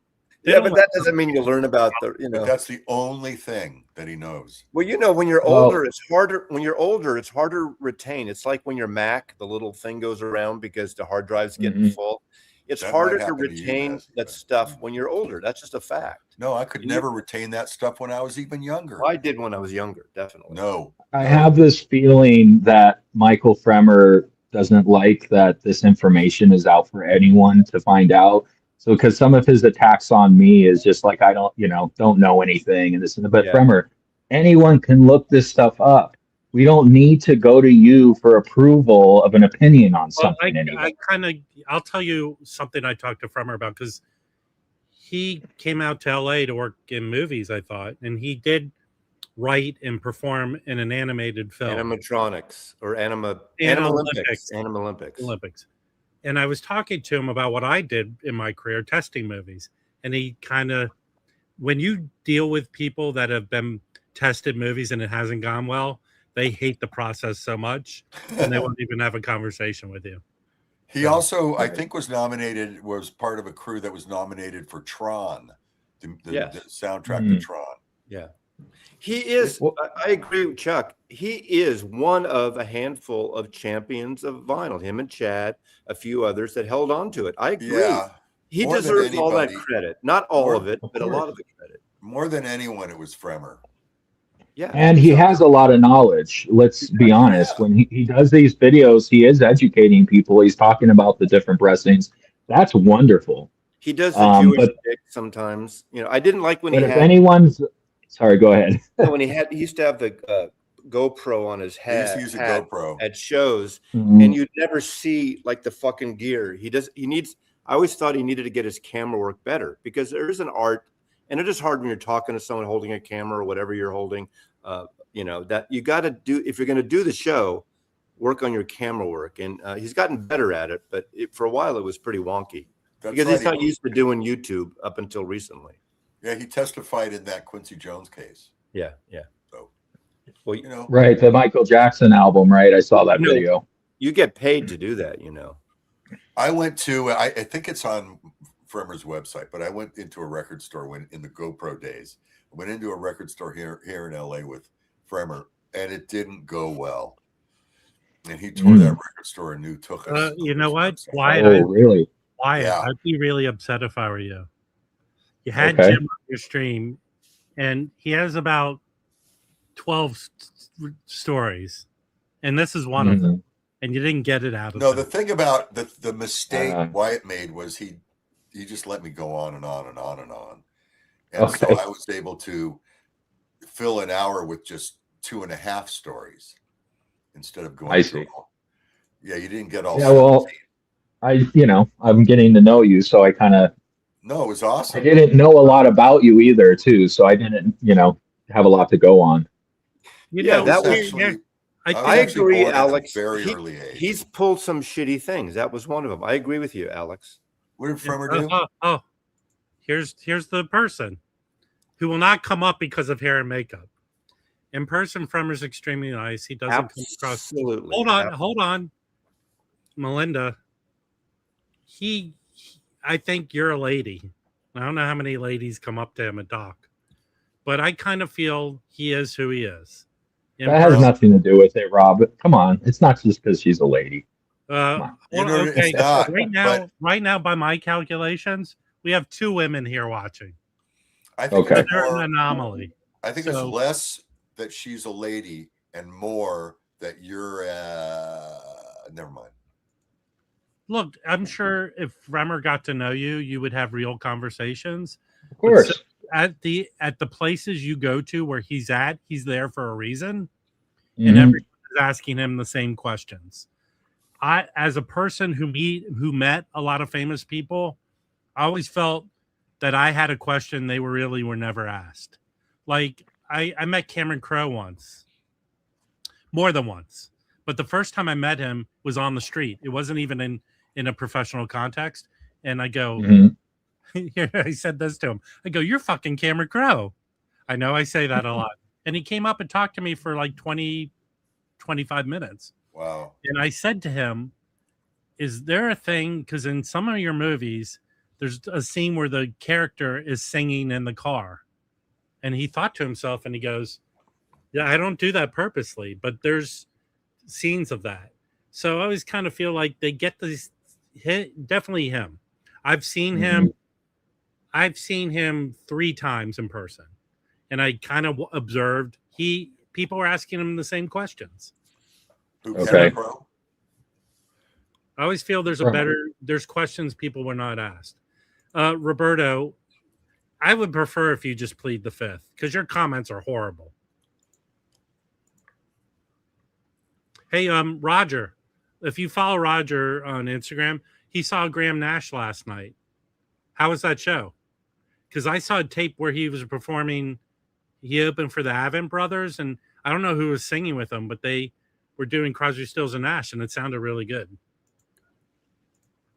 Yeah, I Melinda, Fremer is weird flexer. When he flexes, it's weird. And but if you get flexed by Fremer, it's like you're more in the fam dam. But I will say this. Even if any of us, I had a little kerfuffle with him after the. You had several kerfuffles with him. But between the times I met him the first 2 times, and when you see him in person, there's no animosity, there's no weirdness. Mm-hmm. So, like Melinda said, Melinda's met him. He's very charming. He's very chatty. He's very. I just say this. Rob gets it, and Jim gets it. He can be very Jewy, and I shouldn't say that as. Wow, is that anti? What does that mean? No, okay, it's like being Italian, except it's funnier. Jews are funnier than Italian. He chooses food with his mouth open, and a little food comes out. No, but there is a little Jewy thing. I don't mean it to sound anti-Semitic because it's not, but there is a shtick. It's Listen to his reviews. He always goes into a Jewish shtick. Okay, but he's more Borscht Belt comedian. Yes, exactly. Absolutely. He's 5 years older than me, and he seems like he's. He does have a lot of energy for a little old man. Yeah. I'll tell you, when he came after me, it felt like an initiation. Yeah. that Michael, like, you know, like Rob and I, like a lot of us Jews, when he's in person, he likes to be the center of attention. He acts that way, and there's nothing wrong with that. It is his I'm not shtick. about being the center of attention. So come, you know. well, I think we would get along fine if I met Fremer. I think that my videos maybe threatened him a little bit because they came off like an investigative journalist. Right. And I'm not claiming to be an expert. I'm just sharing my research. Wyatt, how tall are you? I'm 6 feet. Oh, He would hate your guts. My God, I had no idea. Another Tolly, huh? You know, Are you okay? Yeah, I'm all right. the thing that really, you know, it's funny. Some of the audience members thinks I should not like him more because he did this one video when the YouTube thing was really ratcheting up during the pandemic. I mean, it has been around. We know vinyl community has been around way before us, 15, 20 years, whatever. But, you know, when the pandemic grew and a lot more people jumped into it, he did a video and he called the character the record holder upper. That was, and because That was you, right? all he thinks, well, he used me as the poster child, but all he thinks is us YouTubers, all we do is hold up records. We don't say anything about them, which is true with some YouTubers, and there's nothing wrong with that. But what he did is he put special effects in your put a fedora on. I had a goatee then. He put a phony beard on, the glasses. He basically was emulated you. He was emulated me as the record holder upper, representing all the VC. And some people thought I should get upset about it. Okay, I can apply this because several director. I know I'm talking a lot about but do you want Mazzy talking about San Francisco or me talking about meeting movie people? We all have our shtick. After a test screening, I was always weird. It was always weird to me that certain directors who had power in a movie wouldn't test as well as they thought would kind of dismiss the audience. And my thought was, they're the fucking people who are going to pay for tickets to see your movies. I kind of get that sense from Fremer with regards to the VC. Mm-hmm. The reason Fremer is who he is because of people who buy records. And being dismissive in a way of people like that seems weird to me. You know, I've seen it from other people. Right. And no, look, it's true. I mean, I understand. Not just records, it's equipment, and equipment is I understand. Much bigger than I understand my place in this world, and if anyone knows, like Jim, I am not big-headed about this, but I have met people in person that recognize me, and I always feel like my attitude towards doing this is giving people a 2-hour distraction from their life, and I ask their name, where they're from, and show interest because that is such bullshit, Rob. When I first came up to you at a show, hey, I know who you are. You looked at me with disdain. Hold on, you putz. Disdain. I talked to you for 20 minutes when I first met you. Yes or no? You looked at me like I was something you would scrape off the bottom of your shoe. Whoa, that was the first time I met you. Yeah. Oh. I got a question. I got a suggestion, Wyatt. I don't know if you're into Funkadelic, but you know Maggot Brain's coming out in 45. Oh, yeah. Here's what I'm going to do. You should do one, too. I pre-ordered the 33, but I don't care about 45s. But I pre-ordered the Maggot Brain roast, the coffee from there's a coffee bean roast from Detroit. You're making this coffee. I think you should do a comparison between your best Kona or Maui blend and the Maggot Brain roast. I'm going to do one with Grafeo. That'd be cool. We're going to do a taste testing and a shootout, basically, with coffee. Hey, Jim. Yes, sir. Can you do a kind of sister video to Mazzy's where you try Maui Wowie and some of the Funkadelic brand? Maui Wowie. We got some good Maui Wowie over here. Concert buddy, Fremer really dumped on the Superfly, the Rhino Hi-Fi. I haven't heard it. I'll tell you. I have the Run-Out Groove with me. I have the Run-Out Groove that Kevin also did, a different cut, which I like. I have an OG Monarch pressing. Has anyone heard the Rhino Hi-Fi Superfly? What do they think? Well, I haven't heard it. Not to drop names, but I was hanging out with Mike the Engroove.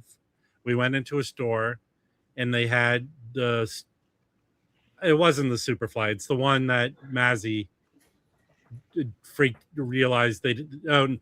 If you watch the In-Groove video from this morning, his new release, I don't. Yeah. apparently there's the Curtis Mayfield album. Is it Right On or whatever? Where he's kind of sitting funny on the cover. Curtis. It's called Curtis. Curtis.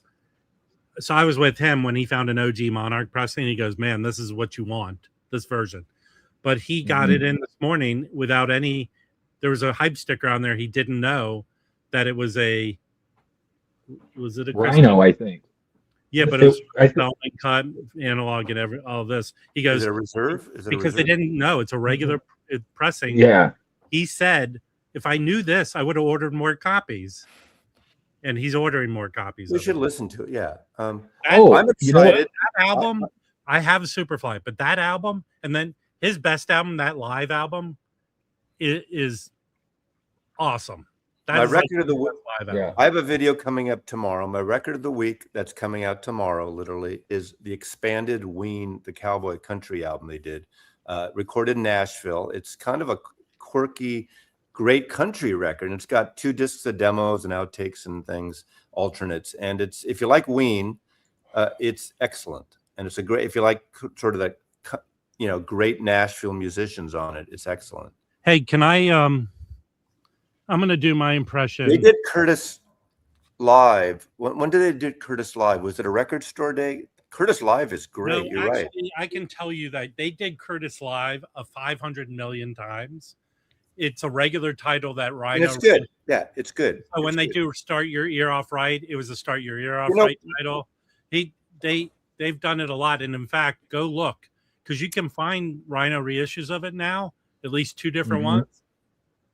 But unfortunately, they have it pressed at that horrible pressing plant in Nashville. I forget the name of it, and go look at the comments on Discogs. Everyone's complaining about everybody. Concentrates on the reserve and the hi-fi, which is great, but I'm not a Rhino shield, despite what some people think. But every month they're releasing a lot of great cuts, a lot all analog, not always, that are not part of either series. Like this, Ween is one of them. They've done Yes one. I mean, and unusual records too that you don't expect that just come out that aren't part of those series. So let me point out really quick, Mazzy, one thing with the Rhinos that I'm really impressed with is their vinyl compound is really good. The premium black vinyl we're getting. Well, especially the reserves are fidelity pressing. I think the reserves are a better pressing plant than the hi-fi in terms of the plant. Because the fidelity pressing plant in Southern California, Oxnard, I think, is incredible. They do the MoFi stuff now. It's great stuff. Yeah. Go ahead, Rod. Sorry. I wanted to do my impression. It's always good to interrupt Rob. So I'm going to do my impression of Fremer getting records to show from his walls in his basement. He goes, "I don't put them in sleeves. I never have." It's sort of like Mazzy. He goes, but he pulls it out. It looks like the junkiest version of the record to me. This is a scratched up OG US. Yeah, Fremer does not use outer sleeves. I always wonder what Fremer and Chad Kassem's relationship is like, because we see them do interviews. Shows up. But I can't help but notice that Fremer is always on good behavior around Chad. And so I can't help but wonder if Chad sort of like, he knows where, let's say this, Wyatt. He knows where his bread is buttered. I don't think. I think it's more. I think it's more. They've just known each other for so. Yeah, they have history. What I figured. They have history. Yeah. Definitely. They go back 30, 40 years, man. Yeah, he is an advertiser. He is an advertiser, but it's not about that really. They have a history, and it's I mean, even when you see there was an interview a couple months ago when Chad announced something. For Chad Fest, and it was Michael and Chad, and Chad wouldn't be considered on anybody's imagination as a funny guy. He's not jokey. He tried to do a joke. He got the smile. But Fremer's always trying to do the shtick, and Chad goes along with him, but he's not the thing. But he puts up, but he's a good friend also. Like I put up with Rob, and I feel I'm a friend with Rob, and Rob does cringy things all the time. He offends people all the time. True that. True. Cringy. So true. Hold on. What But I cringy, adore Rob. what cringy Yeah. things? What cringy things do I do? Just showing up and being Waking so up in the fucking tall morning is and- rather cringy. Hold on. Hold on. Here's the cringy things I find. Since we're in a hobby that's dominated by males, there are guys who do cringy things about females, I think. Hey, Chuck, Yes. if I do go to Chad Fest, I won't be flying in. I would be driving with Michael from Denver. So I'd be. He's going. I knew it. I don't know. No, we don't know yet. We haven't confirmed It's this yet. it's a fait accompli. No, It's- if you just Michael, don't get it if yet. Michael is free from his military musical duties that period of time, I was going to fly. Duty. I was going to be going to Denver anyway to visit Todd and Amanda, the archivist. Oh, I'm going to stay with them for a few days. the I would planets are definitely aligning. drive for 5 or 6 hours. That's a good way, and hopefully they have a banner up like welcome to. And that'll be Shasta. such a great drive too when you think about it. Did you ever see the great what's the Tony Curtis movie when they're driving the race? Transcontinental race. The Great Race. The Great Race. It's going to be like the Great Race. We're going to arrive in Salina. I'm going to ask if Michael goes, if I can tag along, only to leave Mazzy by the side of the road. Right. Well, wait a second. If you were to tag along, Yeah. and if Michael brings his husband, you and I could share a room. Don't threaten me, Mazzy. Well, I think the main hotel is sold out now, so we'd have to stay at a B tier. Yeah, we'll have I'm to curious.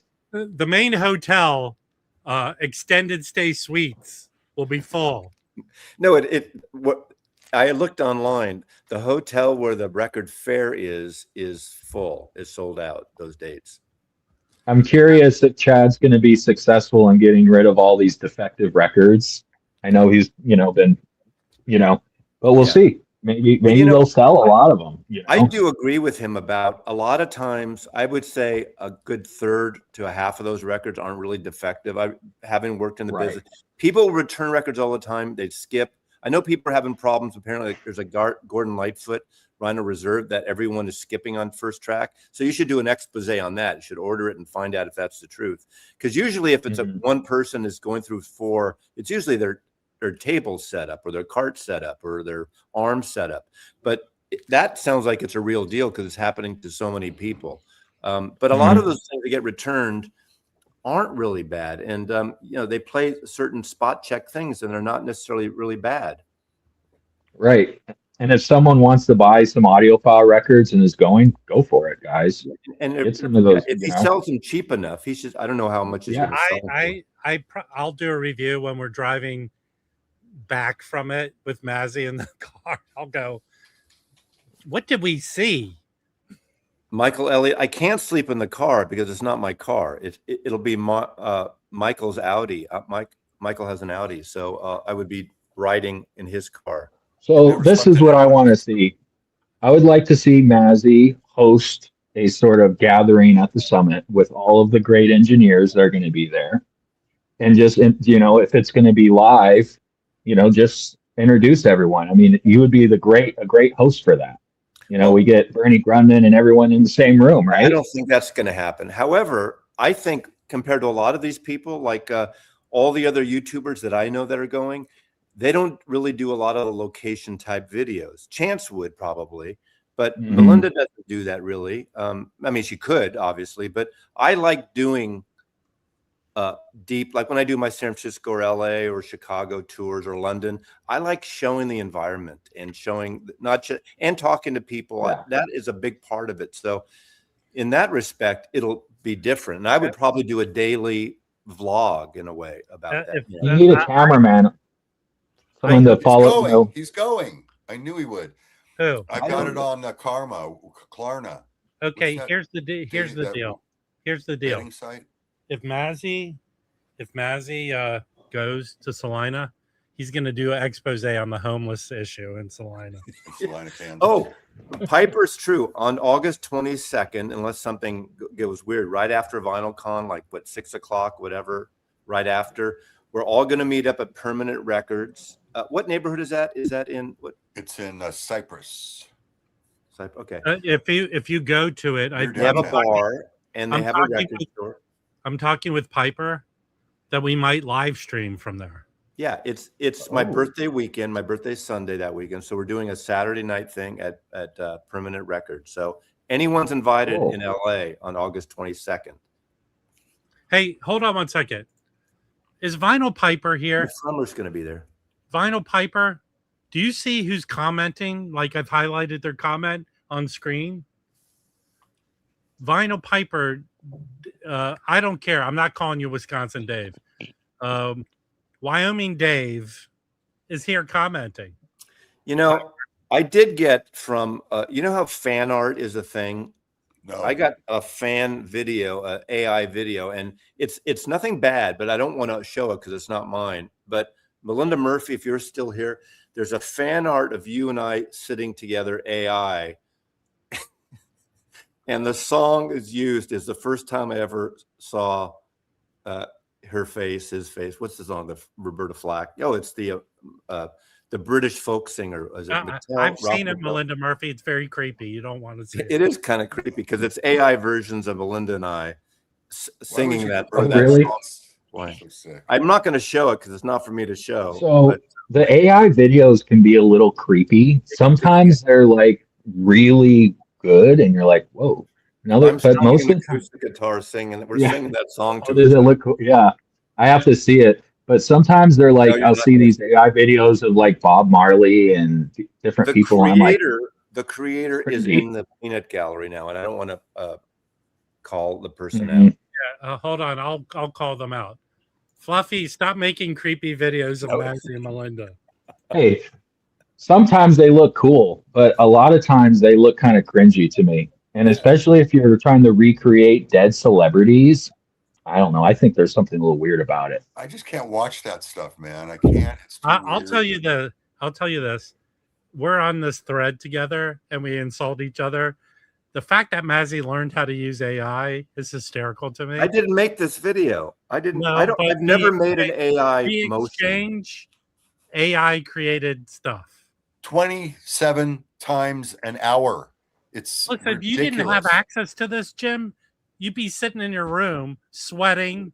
No, I wouldn't. I would be listening to versions of Uncle Meat over and over, trying to figure out which one I like the best and dump the rest. I don't.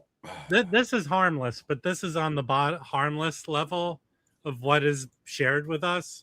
There just seems to be an element of slop to almost all AI. I'm sure this happens in most cities, but it's all over LA where they have these advertisement on like light poles, but something like that. Yeah, that's all over LA. That's too funny. It's not. You know what I want to go to? I don't think it's going to be open yet. I'll come again, LA. I want to see the new Lucas Museum. When is that open? And it's free soon. I think. If I'm I don't think I'll have time this trip. I don't think I'll have time this trip, but I'd like to see that. So recently, Keith Richard in this interview with Billboard was asked about AI music, because you know how you can just say, make it sound like the Rolling Stones. And it was kind of funny how he said it sounds too synthesized to him. He used this old terminology that the AI is synthesization, right? And so his whole like reaction to it was so old school, but also like, you know, it's not, none of it is real. Like, I don't think we should be able to make AI music that sounds like anyone. Same with these images. If you can say, make a Van Gogh-esque thing, what about Van Gogh? You think his family likes that? You know? So I draw the line there. Actually, personally. His family makes money off of him, so they don't care. Yeah, but Van Gogh's family is not making money when someone uses AI to make a Van Gogh-esque painting and then print it out. Listen, here's my knowledge of AI music. This nonsense Spotify, I don't use Spotify. It is not my go-to streaming service, so I don't have access to any of this nonsense. But I've heard AI music. Generally, they do it in a genre that I'm not interested in. So it becomes, to me personally, it becomes, look, I don't believe AI should take away from legitimate artists who create music. I am on that side of it, but it's not an issue for me. You know what I mean? It's like, and I think most people, it's not a choice for them. If they're being duped by a company, then they shouldn't give that company their business, like Spotify, you know? Even in movies. Kimbo has a question. Can you bring Kimbo's question up, please? Kimbo makes comments that I don't like to post. Have we determined that Wyatt is not AI? Yes. I'm a hologram, guys. I was. I will appreciate Wyatt. You have a great deepest. sense of humor, and you take this in good stride. Because, as you know, you put yourself out there, any of us on YouTube, you get a lot of BS and a lot of weird. Yeah, you could be a bitter old man like that guy and post the negative comments on your videos in Instagram, like he's doing more. Well, you look to the overwhelming positive feedback, and you realize that that's more real than the very small amount of people that are criticizing you. But I do look to the criticism. I want to know what they think, Yeah, but here's the deal, and I've said this many times. Like the trolls I get, they're generally 5 guys who are butthurt about their inability to do well at this, which is not hard. Right. You're an exception to the rule, I think, Wyatt. From the time you started making videos to you are now, you've done it in a kind of fast way. And I say I've been trying to do this for 6 years. It really wasn't until 2 years ago I took advantage of an opportunity to do a stream like several times a week. So Record Collector News used to have a troll, not online, but every time I put out a newspaper, this guy would complain about a grammar mistake somewhere, and he would get really like call me a fucking this and a fucking that, and then he'd get anti-Semitic, and he would go ape shit every time I put a paper out. I asked you to keep. I haven't heard from the guy. Private. I haven't heard from the guy in 5 years, and I miss him. That's all I can say. Well, hold on. One time, Jim goes to. I sometimes he'll go check his mail, and I'll go with him. And I think twice he's gotten manifestos, and he's given me one of the manifestos. Once in a while. And this dude put a lot of effort into it. Yeah. It wasn't particularly deranged or attacked. A lot of times they just don't go anywhere. They just circle around. Yeah, it's sort of like and I've dealt with this when I was doing my testing job. We would get communications like, I have a script I'm trying to sell. But so this guy goes like, I have the rights to this musician. And it was just like this thick of stuff. Okay, here's a segue. Back in the 80s at the LA Weekly, we had a prisoner, you could write letters, pen pals for prisoners, and they were free. And we started getting pen pals from Joliet, Carson City, Nevada, and another one in the South. And they were placing these pen pal letters with me, saying that they were good Christians and they wanted to meet another Christian. And then after about a year, I turn on CBS News 60 Minutes, and they're doing an expose on how these 3 prisons have a scam where they're meeting people through pen pal letters, online, whatever. And then they say, listen, I made $897 making license plates here. Sorry, guys. I want to send you the money. Okay, which one's the real Wyatt Foley, guys? Freaking out. Oh, See, my earbud went off. Let me turn you up here. Hey, AI Wyatt Foley. Yes. Which one are?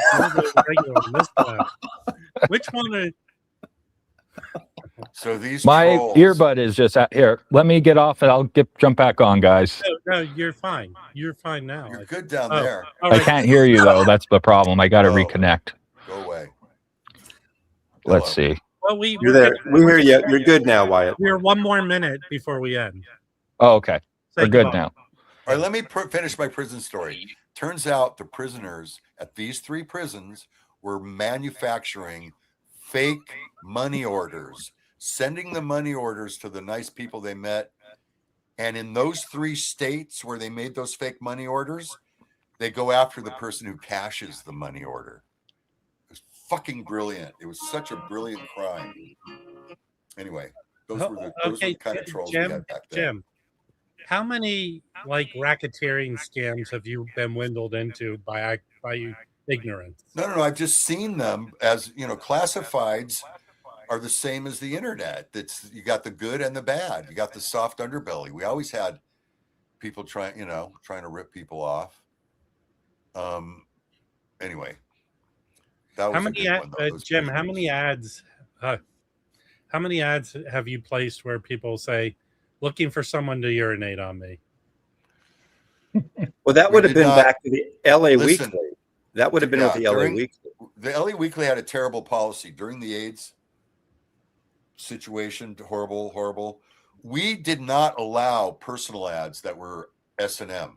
Now, S&M, there's no swapping of bodily fluids. Right, so from the point of view of AIDS, it's safe sex. And we wouldn't allow it because the publisher, owner of the paper, for some reason, he wouldn't allow it. And we had people protesting in front of the office on the street. The LA Reader was good too. That was probably better. They had really good editorial, but we kicked their ass eventually. I stole what's his name? The cartoonist, not South Park, but Simpsons. Matt Groening. I stole Matt Groening from the LA Reader to the LA Weekly. I did that. I don't think it's likely, Mike, because they didn't do it with the Revolver. They didn't do it with Revolver, and we don't know yet if this is all analog. We got we need to have.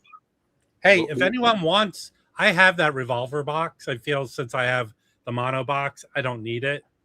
If anyone is looking for a copy of that, let me know. I'm going to say I doubt that it's all analog. I highly doubt it for some reason. Here's a tip. Here's a good tip. The Beatles Capitol Mono 9064 is excellent. And InGroove has a bunch of copies, $100 off the box, because he got double ordered. So he announced it this morning. So if you don't have the Beatles mono box, I'm giving a plug to InGroove. You can get $100. I don't remember how much it costs, but it's a good price to get those mono 9064 records through the InGroove. Wait, he came across boxes? What are you talking about?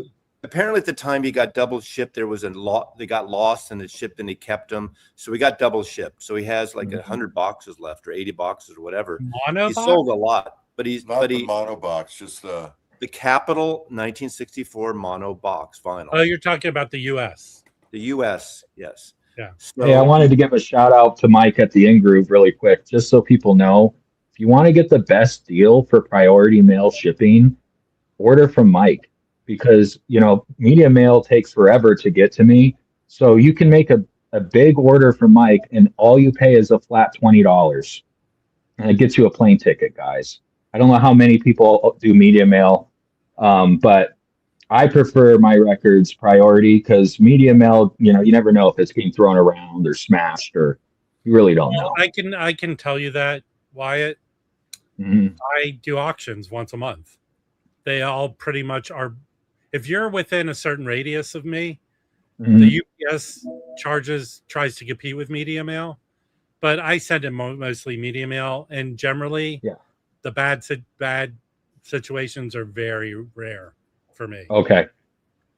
See, for me, it's different because it gets on a barge and the humidity and all these things. Yeah, technically, here's my belief, and I don't know to be fact, is media mail is low priority, but generally it gets shipped off with regular mail because people get their packages from me fairly quickly.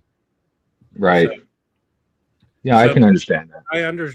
When I do the whatnots, it's usually 1 to 5 or 6 days tops. East Coast obviously the longest, unless someone's out of the country or somewhere else. But to go to New York, it's 4 to 5 days media mail. All right. Thanks everyone for coming. Thanks for coming by, Wyatt. Take care, everybody. Thank you, Rob. Thank you, everyone. Thanks for coming up, Wyatt. Have a good weekend. See you next week, guys. Bye. Have a good rest of your day. Bye.